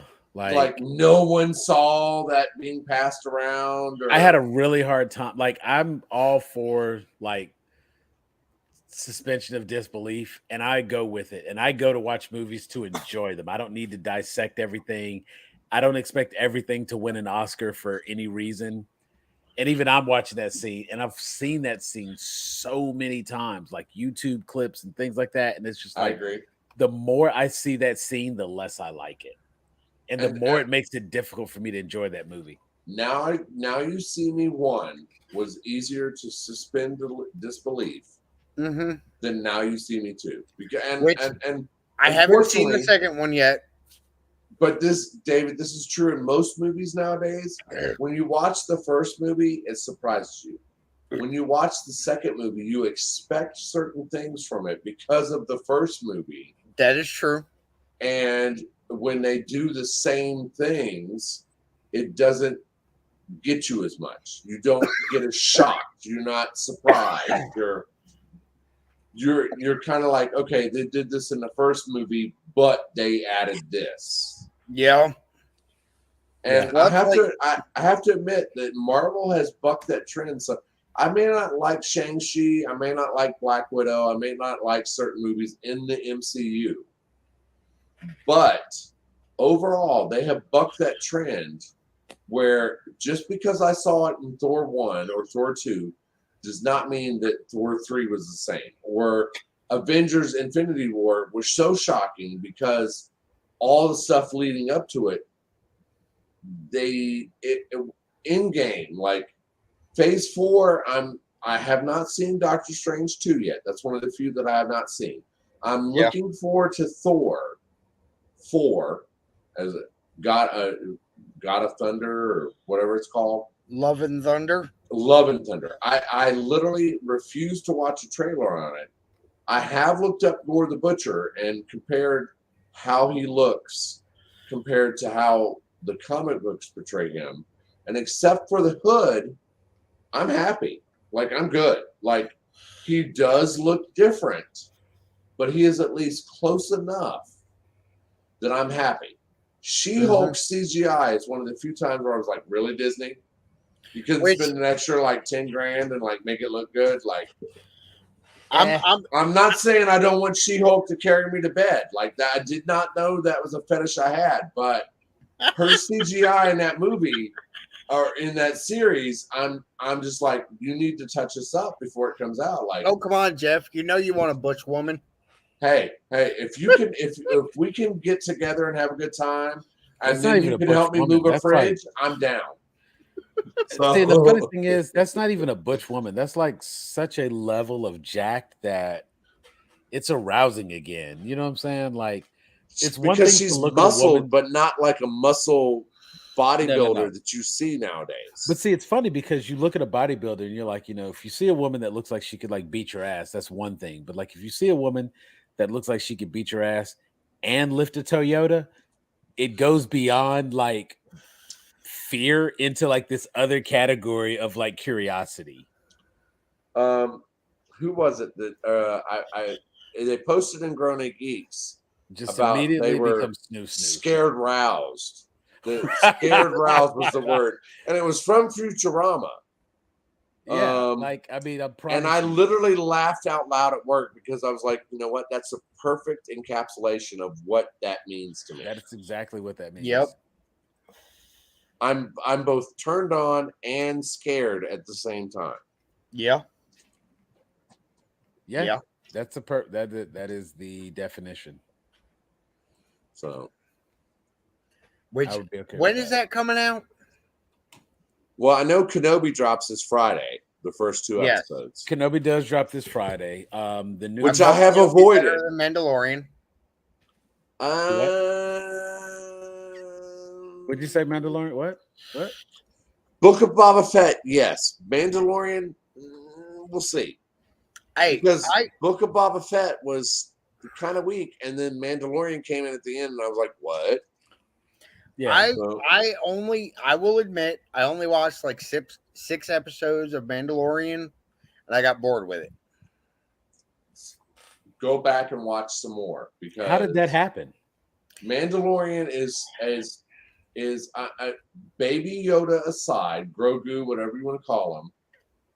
Mandalorian aside, has done more to explain some of the Star Wars mythos and story of ancillary characters that you did not see in the Skywalker saga and the history of Star Wars in its 2 seasons than Book of Boba Fett did. And I'm hoping that Kenobi adds to, because Kenobi takes place in a different time period. Kenobi takes place in that somewhat unexplored time period that is still open for a lot of interpretation in terms of the Star Wars mythos.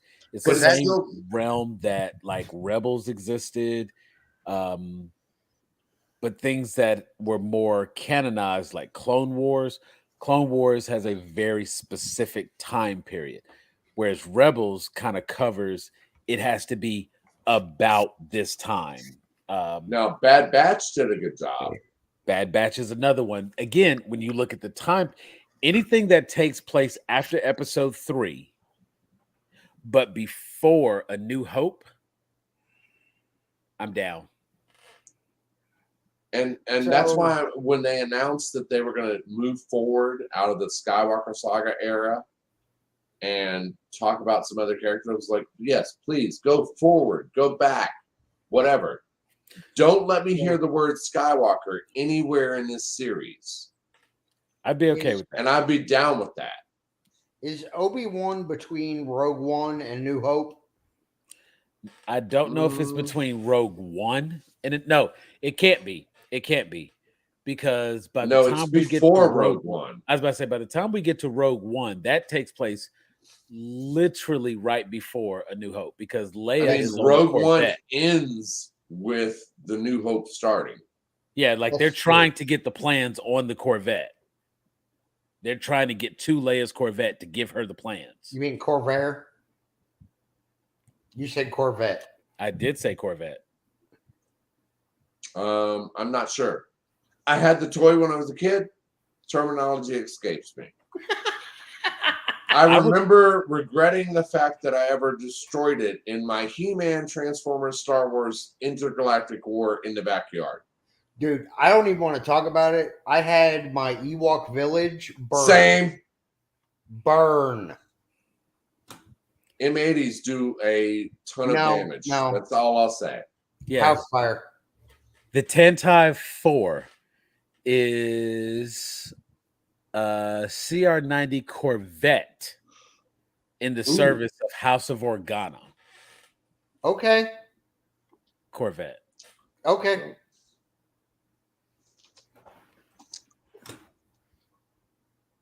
I will do that. No, You know what? you're No. good, David. We're Unfortunately, all I'm going to be back. No. Yeah, I have to Yeah. head out here soon. So We're all going to be back. We're going to do a proper close and we're going to call it a night. Let me get these things queued up. Guys, I want to thank y'all for being on here with me tonight. Apparently, none of the other mods, well, in fairness, Jeffrey is doing some editing. He had to take care of that. Denisha is in the process of relocating again. She's got some great things happening. David and Linda are at MomoCon. They're getting set up for MomoCon, which kicks off tomorrow, as a matter of fact. take videos. I will definitely let them know and tell them to upload some stuff. I just had a crappy day at work. It's been like a shitty week. Honestly, it's been a shitty month. And I was not sure if I was going to be able to get here today. We actually started at 9:07, and I regret those 2 minutes that we had to give away. Fellas, I want to thank both of you all. Thanks to my mods, both David and our special guest tonight, Pam. Say what's up, boo. You was in here. You was in the house. You was killing it on trivia. So great job to you. I do want to encourage everybody, click the QR code right here so you can actually join us, be a part of the Facebook group, and be a part of these conversations. We have daily discussions, all the memes, all the content, all the news, and we have a nice little special segment, our Gag After Dark, for those who are more on the mature side of geek things. Join us there as well. Nice look, Jeff. Join us there as well. I post heavily in that, so I can't Very do regularly. much. Very So- ready. I've never seen a single post from you on there, Jeff. Oh no. Are you blocked? Let me go ahead and fix that because it's all over there. But I be know. sure- but be sure to join us. We do this every Wednesday. This is our weigh-in Wednesday, and this is where you get to come be a part of the show. We pose questions. We allow members to hop on. If you want to be a part of the show and you want to be our fourth member, you're welcome to do that. This has been Wednesday. This is y'all's fault. I was told I had to have 2 drinks, and I had my 2 drinks. Yeah. I'm on number 3. I mean, this mug is very large. I may have only had one, but It is yeah. large, but mine are very strong. So we are Grown A Geeks. We thank you for having joined us tonight. For David, for Jeff, I am Sam. We are Grown A Geeks, and we are out of here. Peace.